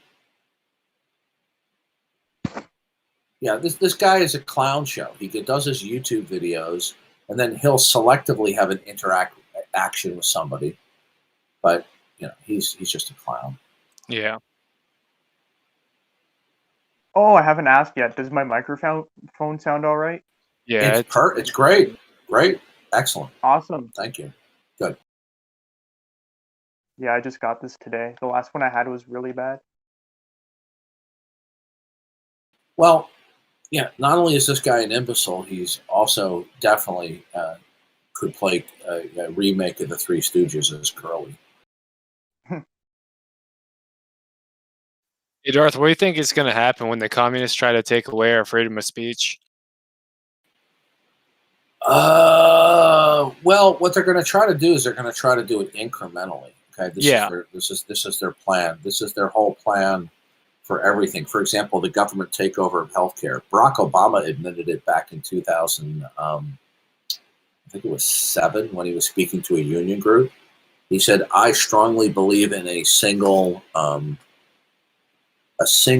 payer system." He goes, "But we can't get over there overnight." Meaning what they have to do is incrementally. So they're going to attack the Constitution incrementally, like a frog in a frying pan. Yeah. Did you hear about the filibuster? Just a little bit. Yeah, I don't know too much about it, but apparently the Democrats are going to change that, and it's going to be big when it comes to the Senate, House of Representatives, and essentially all the branches of the government. It's going to be a huge shift for every single one of them. Here's the problem. You see, this is, you know what? It's going to come back to haunt them because it's just a matter of time before the Republicans get back the Senate and the House. Okay? Yeah. We need a president that's just going to lead everyone and rally everyone up. Like, I mean, take Hitler, except the bad parts. That's the kind of president we need. Well, I don't even think that's a really good analogy. Okay. I think you know. Okay, Hitler. Okay. All right, the reason why I say that is Will because you he was not good at. overtalk me, please? Okay. I understand what you're saying, but making a statement like that, you are providing anyone who would in any way disagree with you a lot, just to twist what you're saying. Okay? Yes. So it's not a good idea to I'm not criticizing you. I'm just saying it's just not a good idea to say that because of how people will abuse it. Okay? Yeah. No, I get that. I By just the way, sorry. people do come in here and record, so that's another thing to take I into mean, if consideration. they want to make accusations, I mean, if you look at the context of how I said it, I mean, it's almost impossible to turn it. They don't care. Okay. Yeah, no, I get that. The internet does not have context. Look, they don't look. We have people out there. They don't even care if something is false. There are various defamatory and slanderous rumors that are constantly being repeated by atheists when there's no truth to it. But they simply don't care. Yeah. Besides, there are better economic and social geniuses to throw out there. I mean, there's good names that you could put out there that would make your point better. Well, the reason I thought of the specific person, and Darth already probably knows why I mentioned him, is just because he's been known as a good rallier. He was good at rallying people up, and that's probably one of the only things he could do that wasn't bad. He's just touching on his charismatic nature, but it's still Hitler when you get finished. Yeah, no, I get that. We just need a person that has the ability to rally people up, and essentially promote nationalism and a greater country, a greater economy, a greater place to live. Because that's not what the Democrats and liberals are doing. They're doing the exact opposite of that. And they're not only are they doing that, they're whining. But if they actually wanted to do something, they could have done it a long time ago. Be very in this day and age, especially when this information could be recorded and out there forever, though, be very cautious with your words. Even if you mean no malice, it can mean your job. No, I haven't said anything that can get me fired as of yet. He could also be a federal agent employed by the government. So. Yeah. The only way I think I'd get fired almost immediately or relatively in a time frame that would be understandable would probably be if I was inciting terrorism or hate speech or something of that matter. But I would never do that because I have enough common sense to defer what is good to say and what is bad to say.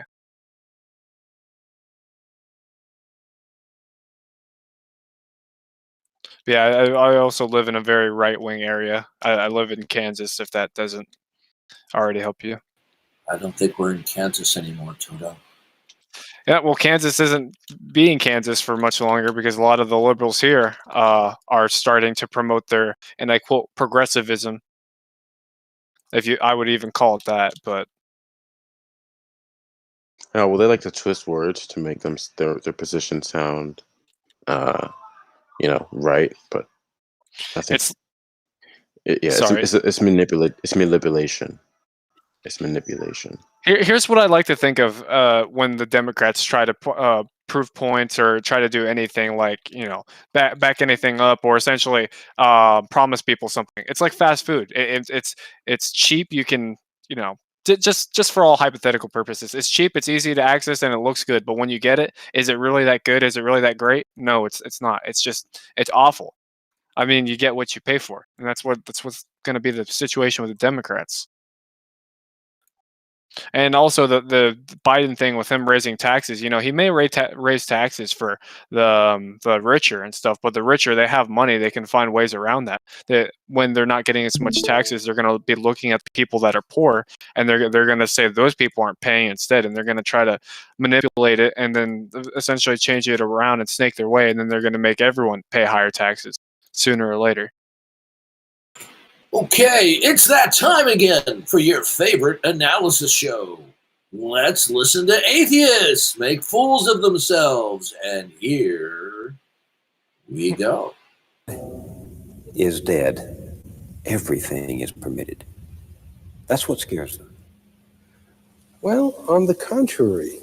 That's Isaac Asimov, a prolific science fiction writer who was actually a very creative person, highly intelligent, had bad taste in shaving tools.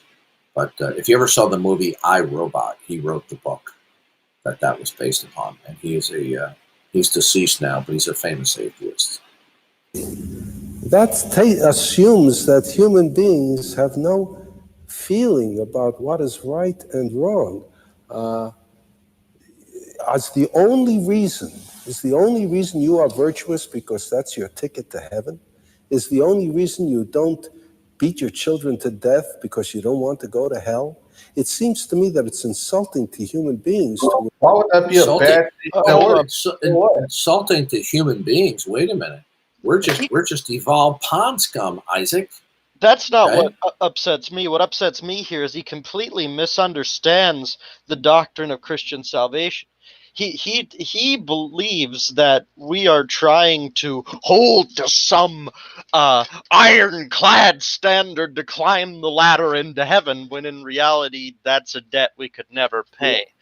This is a grotesque caricature of the Christian position on mortality. Is we don't beat our children to death because we think if we don't beat them to death we'll get to heaven. Okay. The issue is this: is that in a world without God, there is no ultimate standard. Everything is permissible. And his notions of right or wrong when it comes to offspring is just simply how his mind evolved. This man's position is not coherent in terms of his own outlook because he believes in evolution. There's nothing special about human beings. Okay? We're just one higher rung on the evolutionary chain. Go ahead. Here's my thing. How does being scared of the opposite mean that is in and of itself an irrational reason? That's just like saying, well, the only reason why you work is because you're scared of poverty and homelessness. What? No. The point he's trying to make is he's not really dealing with the real issue. Okay? The issue is, without there being an eternal personal God, then there's no objective grounds for value statements. Okay? So he's already exhibiting here value statements about that it's wrong to beat your children or to kill them or to do whatever. But why would that be wrong? Why? Because his brain and maybe some other evolved, less hairy chimpanzees evolved to think that way or to not to think that way. See, what he's doing is he's borrowing from the Christian worldview and then attempting. Now, he's not explicitly saying this, but this is what they're doing in effect. They're borrowing from the Christian worldview in terms of physics, the physical world around us, and ethics, and then they're surgically removing God from the picture as though you could get away with doing that, right? So this is why very smart people can be extremely stupid when it comes to philosophy and theology. Notice that he's motive mining to skirt around the main problem. Yeah, that's a very good point. I like that. Motive mining. Excellent, Tomline. To imply that only a system of rewards and punishments can keep you a decent human being. Isn't it conceivable a person wants to be... Wait a minute. What's a decent human being? Why is one way of conducting decent, whereas another is not? According to what? According to you? I mean, Yeah, it's laughable. And don't get me wrong, Isaac Asimov was a very intelligent man, very intelligent. Yet when they broach this subject, they massively overdose on stupid pills. It's the straw man that bugs me. He does not understand what Christians believe, and he is giving a criticism based on what he thinks Christians believe, and he has no clue. Yeah. But those mutton chops are real sexy, aren't they? Don't you think? Going for the General Burnsides look. Yeah, General Burnsides. Great glasses, too. To be a decent human being because that way he feels better, because that way the world is better. I would like to think, I don't believe that I'm ever going to heaven or hell. I think that when I die, there will be nothingness. That's what I... Okay, now you'll notice this is the mentality of atheists. they are emotionally committed to what they want to be true. They are emotionally committed for what they would like to be true, right? So when I debate atheists all the time, I point out to, well, either you're being arbitrary in your criterion of belief, or you don't want there to be a God. Oh, no, they tell me. It's not that I don't want there to be a God. Oh, okay, good, have it your way. Then you're being arbitrary then when you adopt atheism. Oh, but I'm not being arbitrary. Okay, since you're not being arbitrary, then you don't want there to be a God. That's why you're regurgitating all of these atheist cliches and catchphrases and slogans, right? Do you know what's And this I is just go go ahead. ahead, Jay. Oh, okay. Minor side note. So atheists often bring up heaven and hell as well, when talking informally, as a origin story for religion. But something funny that they overlook is the fact that Jewish people today, and for a long time, had a lot of uncertainty about where they went after they died. It was only after the revelation of Jesus that they were certain about where they went after they died. So if you believe that the origin of religion is fear of death, well, historically, that's not correct. Well, if you read the Old Testament, then it's clearly God is a God of righteousness and justice. So that means that when people die, they're not going to get off the hook. What I'd like to point out is, Darth, when you said we were talking about people believing what they want to believe, and this is, I used to shy away when I'm having discussions. I used to shy away from telling them that they're suppressing the truth, because they would easily try to wiggle away from that by saying they don't do that. But all I have to point out is that they're simply arbitrarily holding to a worldview that they cannot support, and so that is their suppression right there. They're desperately clinging to a worldview that they cannot support. And if I'm wrong, then they can give me a rationale. Either they have a rational justification for their God denialism, which they don't want to admit that they're denying God, but that is what they're doing. It's inescapable. So either they have the rational justification for that, or they're being arbitrary, or what shoots out of their mouth is because they're motivated. They don't want there to be a God, right? So when they fail to give a rational justification for the not God world, then we're only left with that they're either being arbitrary and say, oh, I'm not being arbitrary. Say, good, then whatever you say about your atheism, you don't want there to be a God. Oh, no, that's not it. Good, then you're being arbitrary then. Oh, no, I'm not being arbitrary. Good, then give me your rational justification for why there's no God. Then say, but you're shifting the burden of proof. You see, every single one of these atheists, they are irrational. Okay? I mean, if there's the proof of Romans 1 that says that they are suppressing the truth and unrighteousness is clearly seen every day, and they're just irrational responses to these kinds of questions. Right. What I firmly believe.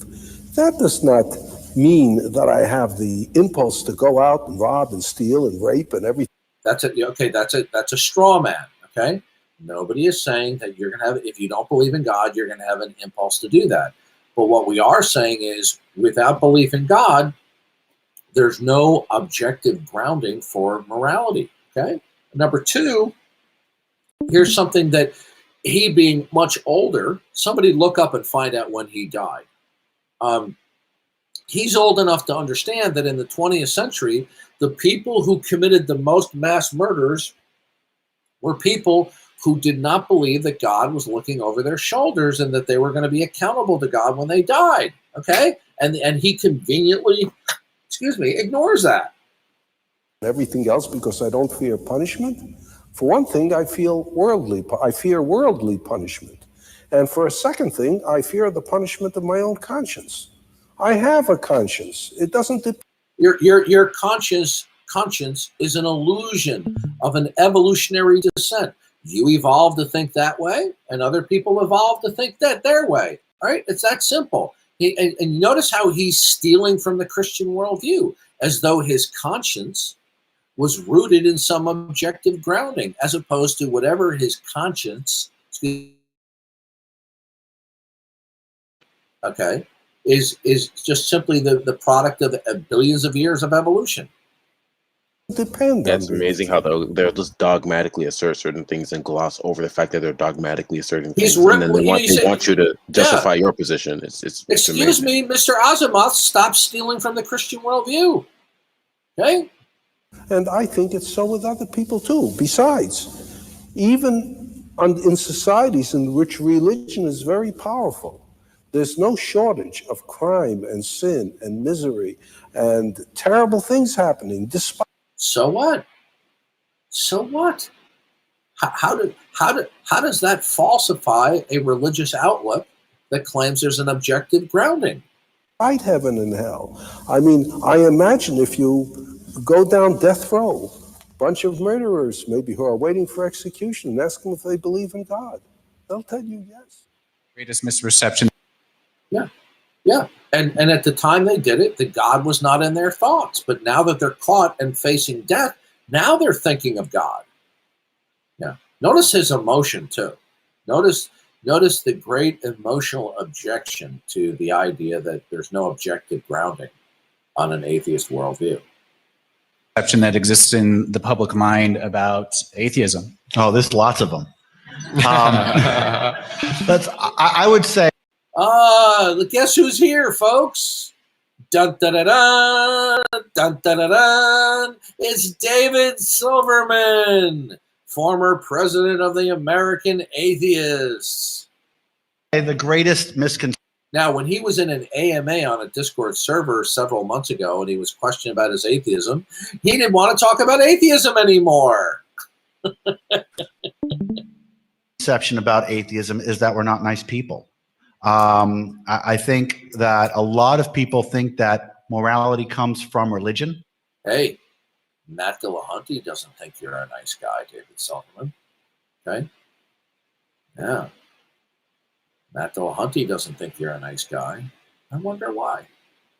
Religion teaches that morality comes from religion, and therefore if you don't have religion, you don't have morality. So I think the greatest misconception of atheism is that we're not nice and or immoral, which of course cannot be the case. Nice universal there. He said it cannot be the case. Now, did you notice he says that we're immoral? Now, if you investigate his recent past of what is known to be objectively true, I'm not talking about rumor, defamation. If you take a look at what is objectively true, okay, what he's saying about, oh, we atheists are not immoral, I think you spoke too quickly, Mr. Silverman. It cannot be the case because all the data combats that. The population of people who are non-religious in this country, depending on your polls, goes somewhere between 15 and 30%. The population of atheists or non-religious people in federal prisons is 0.07%. Okay, this is such an imbecilic canard. Okay, when people go to prison, they start believing in God again because now they know they're accountable, right? And when they're committing their crimes, God is not in their thoughts, right? 0. Not only that, it's an infinitesimally smaller number of people who are actually affirmed atheists anyway. So it wouldn't, even if they didn't convert in prison, the ratio wouldn't be that inconsistent with what we see in reality anyways. Well, if he wants to talk about statistics, how about this, Mr. Silverman? How about the fact that the greatest mass murderers in the 20th century, not just the individual dictators themselves, but the despots that they surrounded themselves with, the regime, not regime of validity, mind you, the regime of atheist cohorts that facilitated these individual atheist dictators, all of these people who helped carry out the mass killing to the over 100 million people in the 20th century, all of these people who gained absolute power. Now, I'm not just saying Joseph Stalin. Joseph Stalin needed the cooperation of a lot of higher-end people in his government to help kill a lot of people. Same thing with Mao Zedong. And they were all believed that God was not looking over their shoulder. But you know what? How they conveniently leave that out? Ever hear of confirmation bias, folks? 0.07 of 1%. So the amount of people, the amount of atheists who are garbage. the reality is that every single human picks their own morality. Okay, now did you already just say? Whenever somebody says the reality is, all they're simply saying is, I believe X to be true. Okay? He says the reality is every human being picks their morality. So basically, what that is a statement that Christianity cannot be true. That rooted in our being made in the image of God, God's moral principles are rooted in the core of our being, and that they cannot be removed. Now, somebody might violate their conscience, right? Their God-given conscience, excuse me. But he says, oh, it's all subjective. Now, he's making a universal declaration. How does he know that? Okay? Would anybody venture to say, how does David Silverman know that? Yeah, that's what I keep saying, man. He just keeps making one universal after another. Yeah. How does in order to say we all pick our own morality, we all do. Now, it might be true to say that people choose to act in certain ways or to abide by certain moral codes, but what he's really talking about is that inner moral code that we choose to conform ourselves to, that they're choosing that. How does he know that? He doesn't. Do is they go to this church over here that says, okay, your morality is correct, and God says so, and then they say, God gives me my morality, right? And it's kind of backwards, but that's how it works. The reality is that every single human picks their own morality. Hear that? The reality is. Okay, so where'd you get that from? But does anybody think he's going to back that up? Anyone? Bueller? I don't. Relative. And everybody picks it.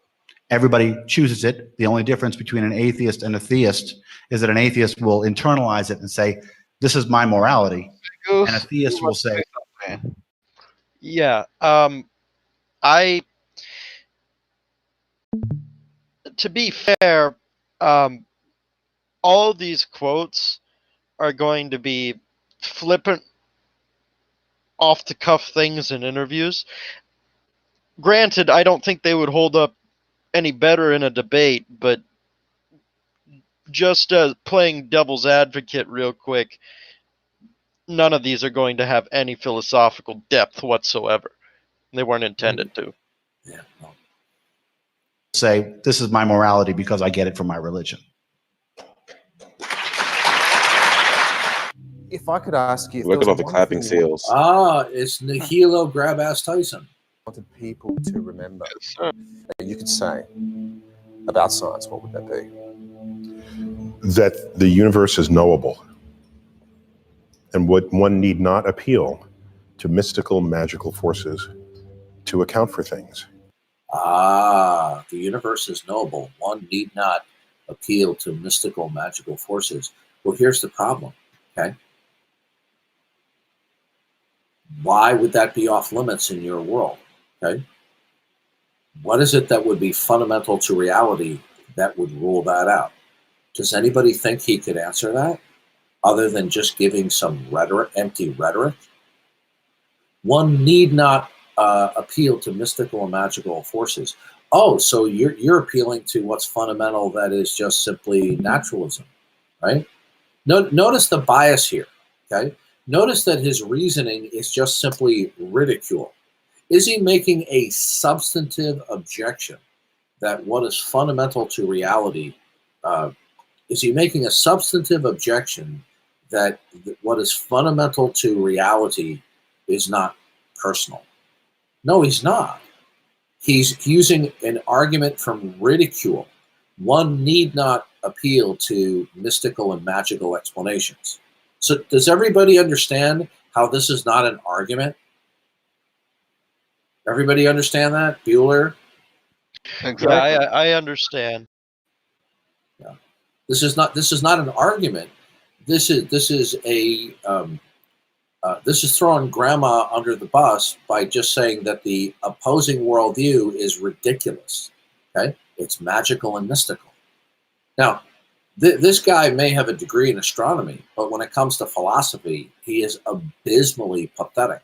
This is the kind of rationale that you would expect from maybe a junior in high school, right? One need not apply to a mystical and magical explanation. Well, why not? Do you know what is fundamental and that it's impersonal? Do you know that? No, he can't. Okay.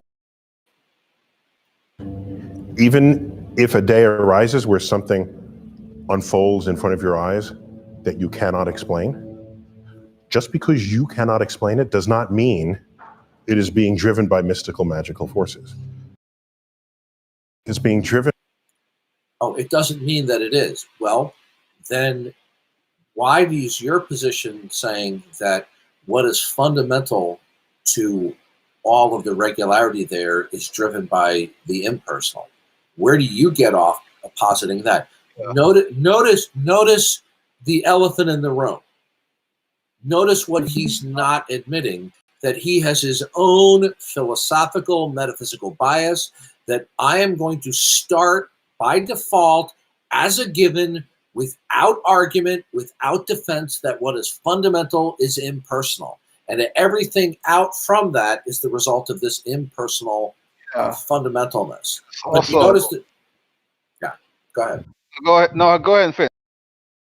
No, I'm just saying, notice the cocksureness. Notice the arrogance here, where that if you don't adopt his unargued for presupposition.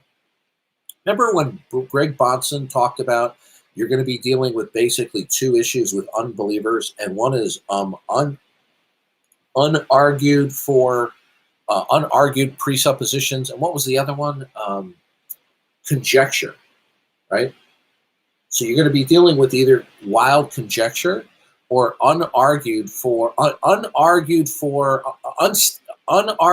unstated presuppositions.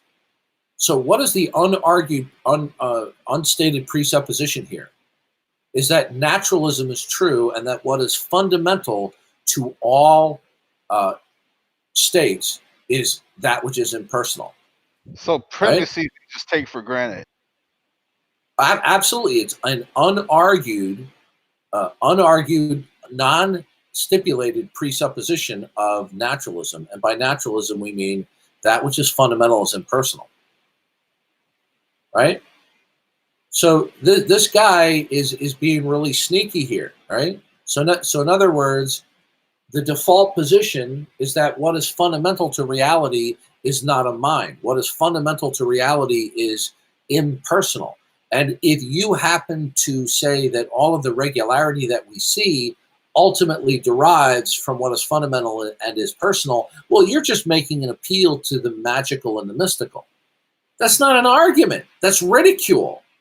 Yeah, notice how when they always do this, it's an implicit assertion to what's possible and what's not, because he's talking about, well, just because we don't have an explanation or haven't found an explanation doesn't mean there's some magical force behind it or something. Yeah. Now you're talking about I mean, what will secure the truth of that statement? Yeah, I mean, something has to secure yeah. it. So it's like, okay, good. So you feel that we're not warranted in making an appeal to the magical and the mystical, which is just a snide ridicule. Good. So, and the converse of that is what that you're holding to? That what is fundamental is impersonal? And what do you base that on? Now, don't you understand that I asked that precise question today to Massimo Palucci? Okay, I asked him that very question, and the guy has 2 earned PhDs. One in biology and the other in philosophy of science. And when I exposed his unargued for presupposition, right, he refused to defend it. And he got pissed that I tried to get him to defend his unargued presupposition, right? And that's exactly what this guy is doing right here. Driven by laws of physics that we know and you have yet to learn, or that we have all yet to discover. Laws of physics? Well, if the laws are real as opposed to an illusion, then there must be something that is unchanging that imposes or institutes and secures these laws. Because if you're going to talk about laws as an ongoing thing, an expectation that the future will be like the past, then you're going to have a metaphysical belief that there is something that is absolute, that in turn imposes and secures these laws. Otherwise, because if you don't believe that, then there's no reason to talk about in the present and into the future laws of nature. So he is actually presupposing atheism here. He is actually presupposing that what is absolute, ultimate, and fundamental is impersonal, and whatever it is, it's unidentified, but it's imposed and secures laws of nature. Now that's appeal to the mystical, isn't it? Right? Absolutely, it is. What a clown this guy is. But the universe is knowable, and that's an amazing thing. It's no. The universe is knowable? Well, explain to me this. If the universe is knowable, what is the final metaphysical context that allows you to make sense of anything? Right? And notice the double standard, that the unstated double standard. He's saying the universe is unknowable, and that's an amazing thing. Well, from the atheist, no. He said it's knowable. Oh, I thought he said unknowable. Well, how can it be? How can the universe be knowable when the fact is you don't have a final reference point? I thought he said unknowable. No, he said the universe is knowable. Okay, what he's doing right here. This is supreme hubris. This is supreme arrogance and conceit on the part of humans who refuse to acknowledge God as having disclosed himself through creation. And so now he says, "Oh, it's knowable." Well, based upon what? Right? Well, that presents another problem, and that doesn't entirely detract from my point. It's a double standard. He's saying the universe is knowable. Is he presupposing implicit in that God isn't? No, he's saying it's knowable because he's already presupposing that what is fundamental is impersonal, and whatever that is, it's driving laws of nature, and so that we can know that. Okay, look, he's so full of crap, right? See, this is the problem with some of these people. They get no training in even the basics of philosophy, and then they get degrees in the hard sciences, and it goes to their head. And they have such disdain for any kind of philosophy, yet what he's doing right here is pure philosophy. Now, I'm going to ask you this question. Suppose I were sitting there across from him and I started asking him questions. How long would it take him before Neil deGrasse Tyson got pissed and stood up and walked away from the interaction? Okay? Do you think it would take more than 5 minutes, Tom Locke? Absolutely not. Yeah. He would be so pissed so fast, it would be funny. We saw that tonight. I talked with a guy who had two earned PhDs, and he got pissed and he ran away. It's knowable by our feeble human brain. Okay, did you hear that? The universe is knowable. So in other words, the mind of man does not need to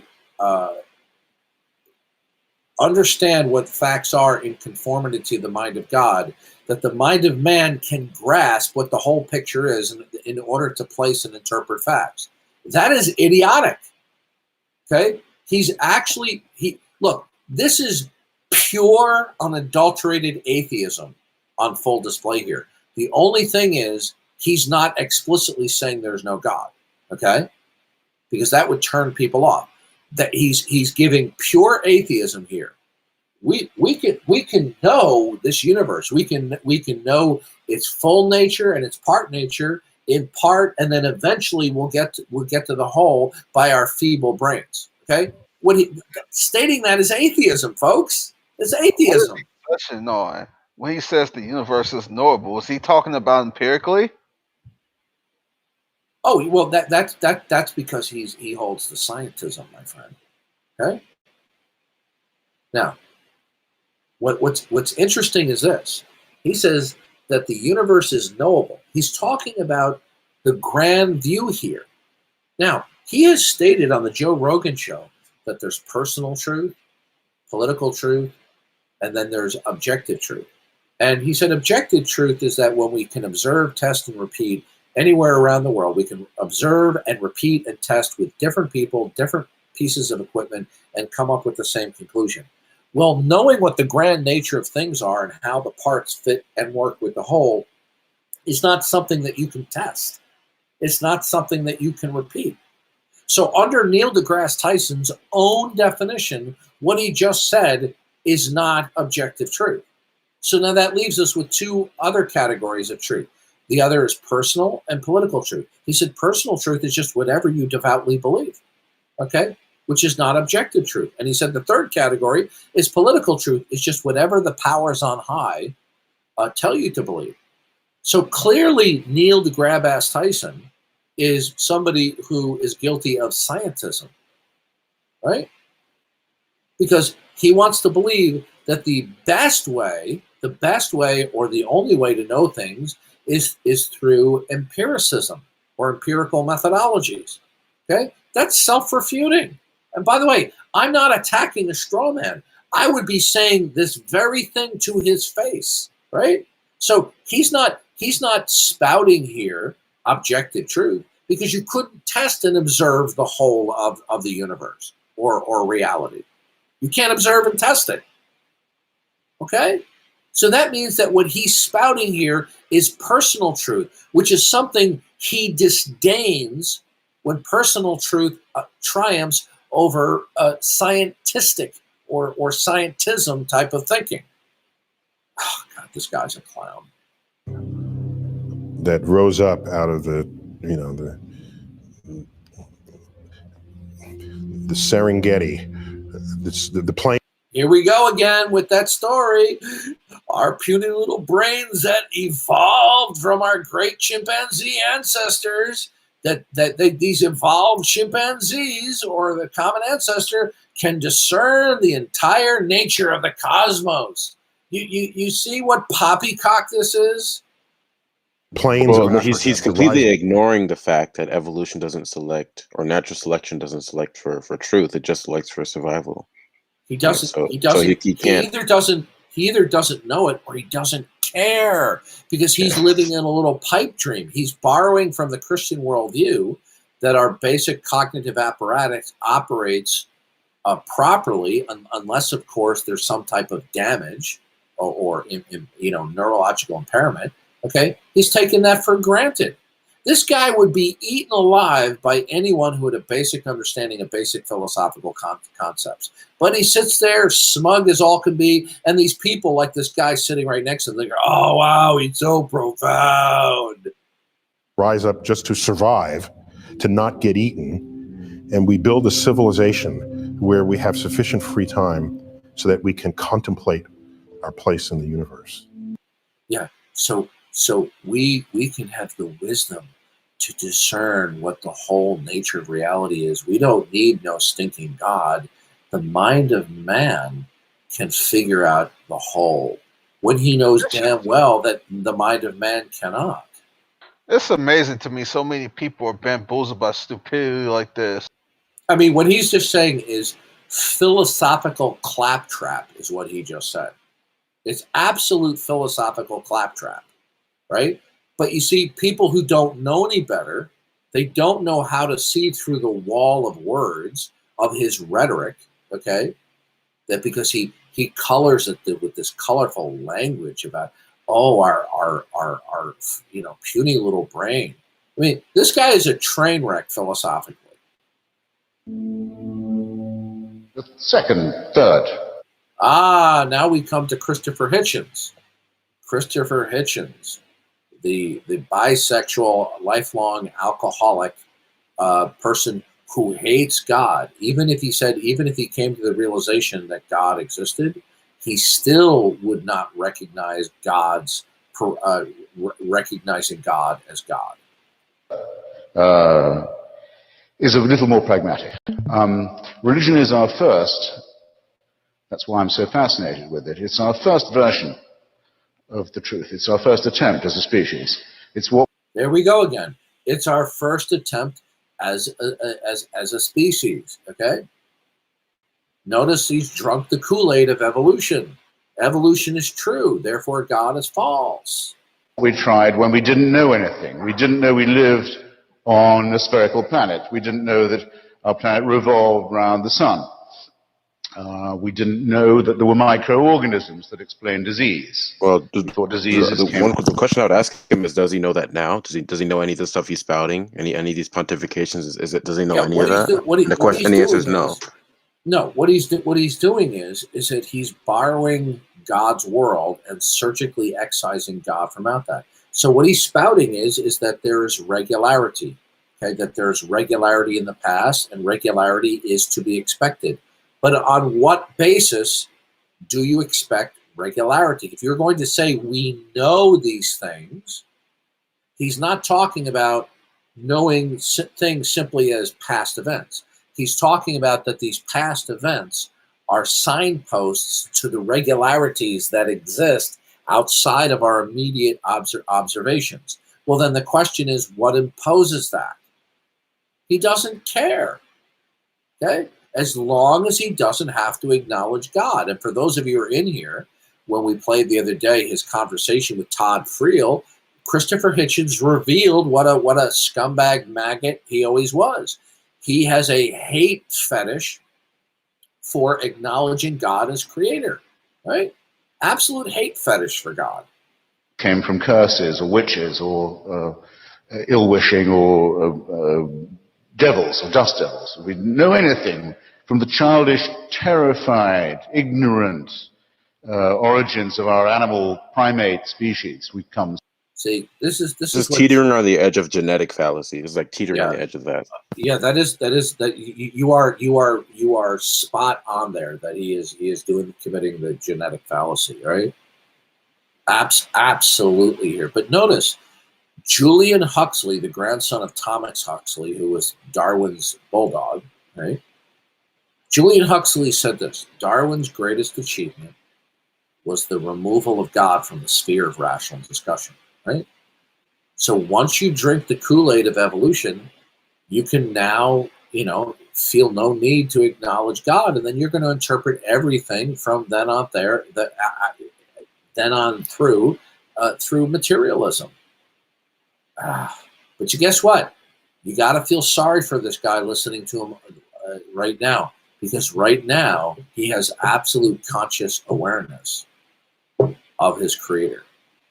And when he is in conscious existence right now, although his body is dead, he no longer can suppress the truth and unrighteousness.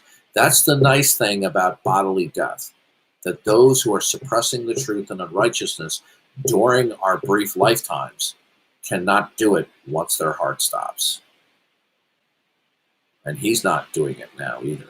Comes religion. It's also our first attempt at philosophy, our first attempt at morality, our first attempt at healthcare, actually, but because it was our first, it is our worst. We now have better explanations for all these dreads. Oh, okay. So now you have some better explanations, therefore no God? How does he even know they're better? How does he even know they're better explanations? Like, no, again, how does it follow? How does it follow? Because we have uncovered certain mechanisms of the physical and biological world. How does it follow from that, therefore, that what is fundamental to reality is impersonal? How does that follow? The answer is it doesn't. Another thing is, what does he mean by better? Does he mean by explanations that have greater explanatory power? Or by better, does he mean that these explanations absolutely rule God out? What does he mean? No, they're better. They're better because it fulfills his prime directive that he doesn't want there to be God. Don't ever forget his conversation with Todd Friel. Okay? Because you know what? We should be thankful that Christopher Hitchens opened up in that conversation, because he revealed what is really behind what you're hearing now. And if you haven't heard his interaction with Todd Friel, you need to listen to that. But better seems to be a probabilistic loading term. it wouldn't be a question of better if it absolutely ruled God out. It'll be a question of a slam dunk. It will be a necessitated explanation. It wouldn't be better or worse. Yeah. Sad, very sad indeed. Threads, and we have cleared up all of these mysteries, yet we still dwell. Wait a minute. We have cleared up all of these mysteries, have you? Have you cleared up all these mysteries? That is a lie. He was just lying to his audience. Okay, so you've cleared up as to why there is the regularity of nature? No, he well, and hasn't. he knows people that he talks out of both sides of his mouth, like all atheists do. He knows he'd get ripped to shreds in a philosophical debate if he ever made that kind of a statement in a formal debate. So he's talking out of both sides of his mouth. You see, this is why the more emotionally driven atheists, even including on YouTube, this is why they love dealing with evidentialists. Okay, is because the evidentialists will not challenge some of these statements that they make and go for the jugular. Well, look, do you think if I was an evidentialist, then maybe that fatso, curly-looking, godless engineer wouldn't want to talk with me? No, because they fear presuppositionalism. And in some countries, in some societies, not just dwell, but live under a totalitarian regime that forbids us to think about the present. So what? Well, that's just a product of evolution. Notice again the moralizing. Where do you get off in a godless world of saying that one type of government is better than the other? And it's a totalitarian regime. So what? That's just what it is. I mean, this guy's a clown. Progress that has been made, or denies us the knowledge that these advances have in fact occurred. So it has become, where once it probably was an aid to our survival, a really great peril to our continued ability to live as a civilized. So what? What does it matter in a godless universe whether a cosmic accident, pops into existence and then it self-destructs? Why is that a problem? Where does he get these values from? Where are these hierarchy of values? Okay? More universals, unargued for presuppositions that you unargued presuppositions, and what's the other one? Something conjecture. Unargued for presuppositions and prejudicial conjecture. Prejudicial. Thank you. Unargued for presuppositions, because that's what Neil deGrasse Tyson was just doing. Right? He was subtly introducing atheism and prejudicial conjectures. Species. Thus, by the way, I personally think that gives them sexual pleasure every time they say the word species. They love it. Our species, we as a species. They love saying that. Yeah, no, right? It seems to me it gives them great pleasure with species. We as a species, our species. Because contained within that one little statement, our species, we as a species, is a somewhat subtle, but actually not so subtle, blatant denial of God. Okay? Think about it. When Julian Huxley said Darwin's greatest achievement was to remove God from the sphere of rational discussion. Well, when he says our species, what's he referring to? Is he simply referring to the fact that human beings are distinct from the entire animal kingdom? No. He's just referring to human beings as a species as the latest iteration at the top of the totem pole of biological existence, meaning evolution. So when they say our species, okay, or we as a species, they are subtly injecting atheism. Okay? Right? So when you talk about our species, then you're actually advocating for atheism, but you're doing it in a clandestine way. Okay? Because anytime anyone in the audience hears somebody say, well, our species, right? Or we as a species, if they're an atheist, they're just like, yeah. That in point of its proposing of a totalitarian solution. Oh, he likes that. Totalitarian. Well, so what if it's totalitarian? So what? What's the problem? To what is, after all, a real problem. To its ghastly... Oh, it's ghastly. Oh, that's why we should oppose it, because it's ghastly. Because you evolved to not like something. Therefore, it's ghastly. We can't have it. reliance upon the supernatural rather than the much more miraculous, much more beautiful, much more elegant, much more numinous, much more harmonious natural explanations. Think how much lovelier. It's elegant. Oh, yes. Yeah. Atheism is elegant.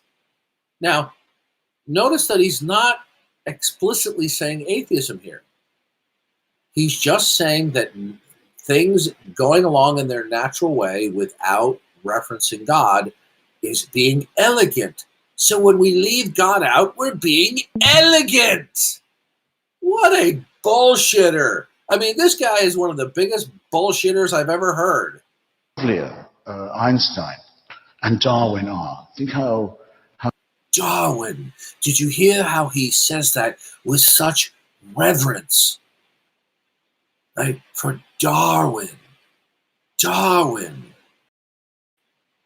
more numinous, much more harmonious natural explanations.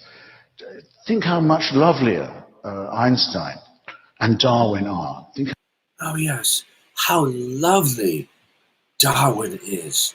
He was a lovely man. How much more elegant and persuasive they are than the idea of the burning. Okay. How much more elegant it was to follow Darwin, that our great-great-great-grandfathers were chimpanzees foresting in the woods, picking their asses, okay, and that we have evolved from pond scum. How elegant that is. Burning bush, or the demand that without circumcision there can be no redemption. Okay, now, did you hear that? Bueller? Bueller. Bueller. Bueller. Did you hear what he just said? Am I alone in the room? Oh no, I thought it was a rhetorical question, sort of. He said, yeah. Or there's no redemption without circumcision. Where does the Bible teach that? Nowhere, moron. Okay, not even in the Old Testament. Okay? The circumcision was an outward sign of the covenant between Israel and God. And God said, I will be your God. I will bless you beyond whatever your expectations are. Keep these laws when you don't keep them, and offer sacrifices, and then I will bless you as your king. Where does it say that circumcision was going to be the guarantor or guarantee of salvation? You see what a liar this guy is? What you should be doing over and over again is comparing the predictions or expectations under theism to under naturalism. You find we can contemplate.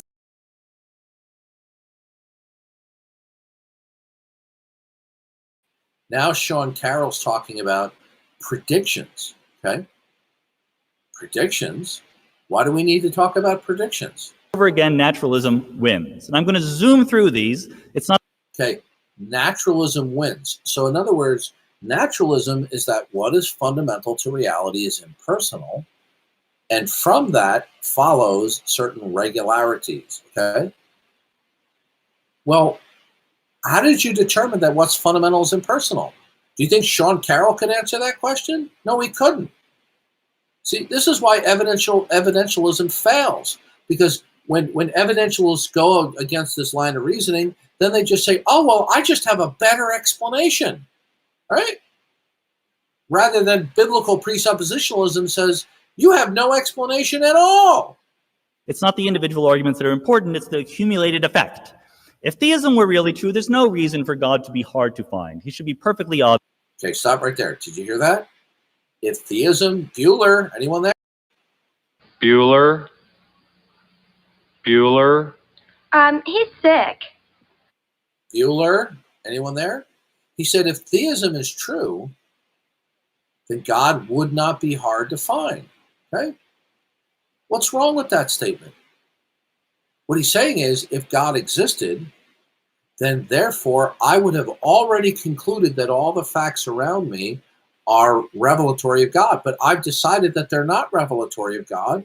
Therefore, God is not found. But you see, has he defended that? No. Right. Anyway, I'm gonna stop here. We'll do the rest tomorrow since no one else is responding. So probably most everybody's AFK or asleep. I mean, I'm listening. I thought you were just like asking like a rhetorical question here and there. No, it's late and no one else is responding because I don't want this to be a one dog show, one pony show. We'll continue tomorrow. We'll continue it tomorrow. Okay. All right. It's late anyway. No problem. See you tomorrow.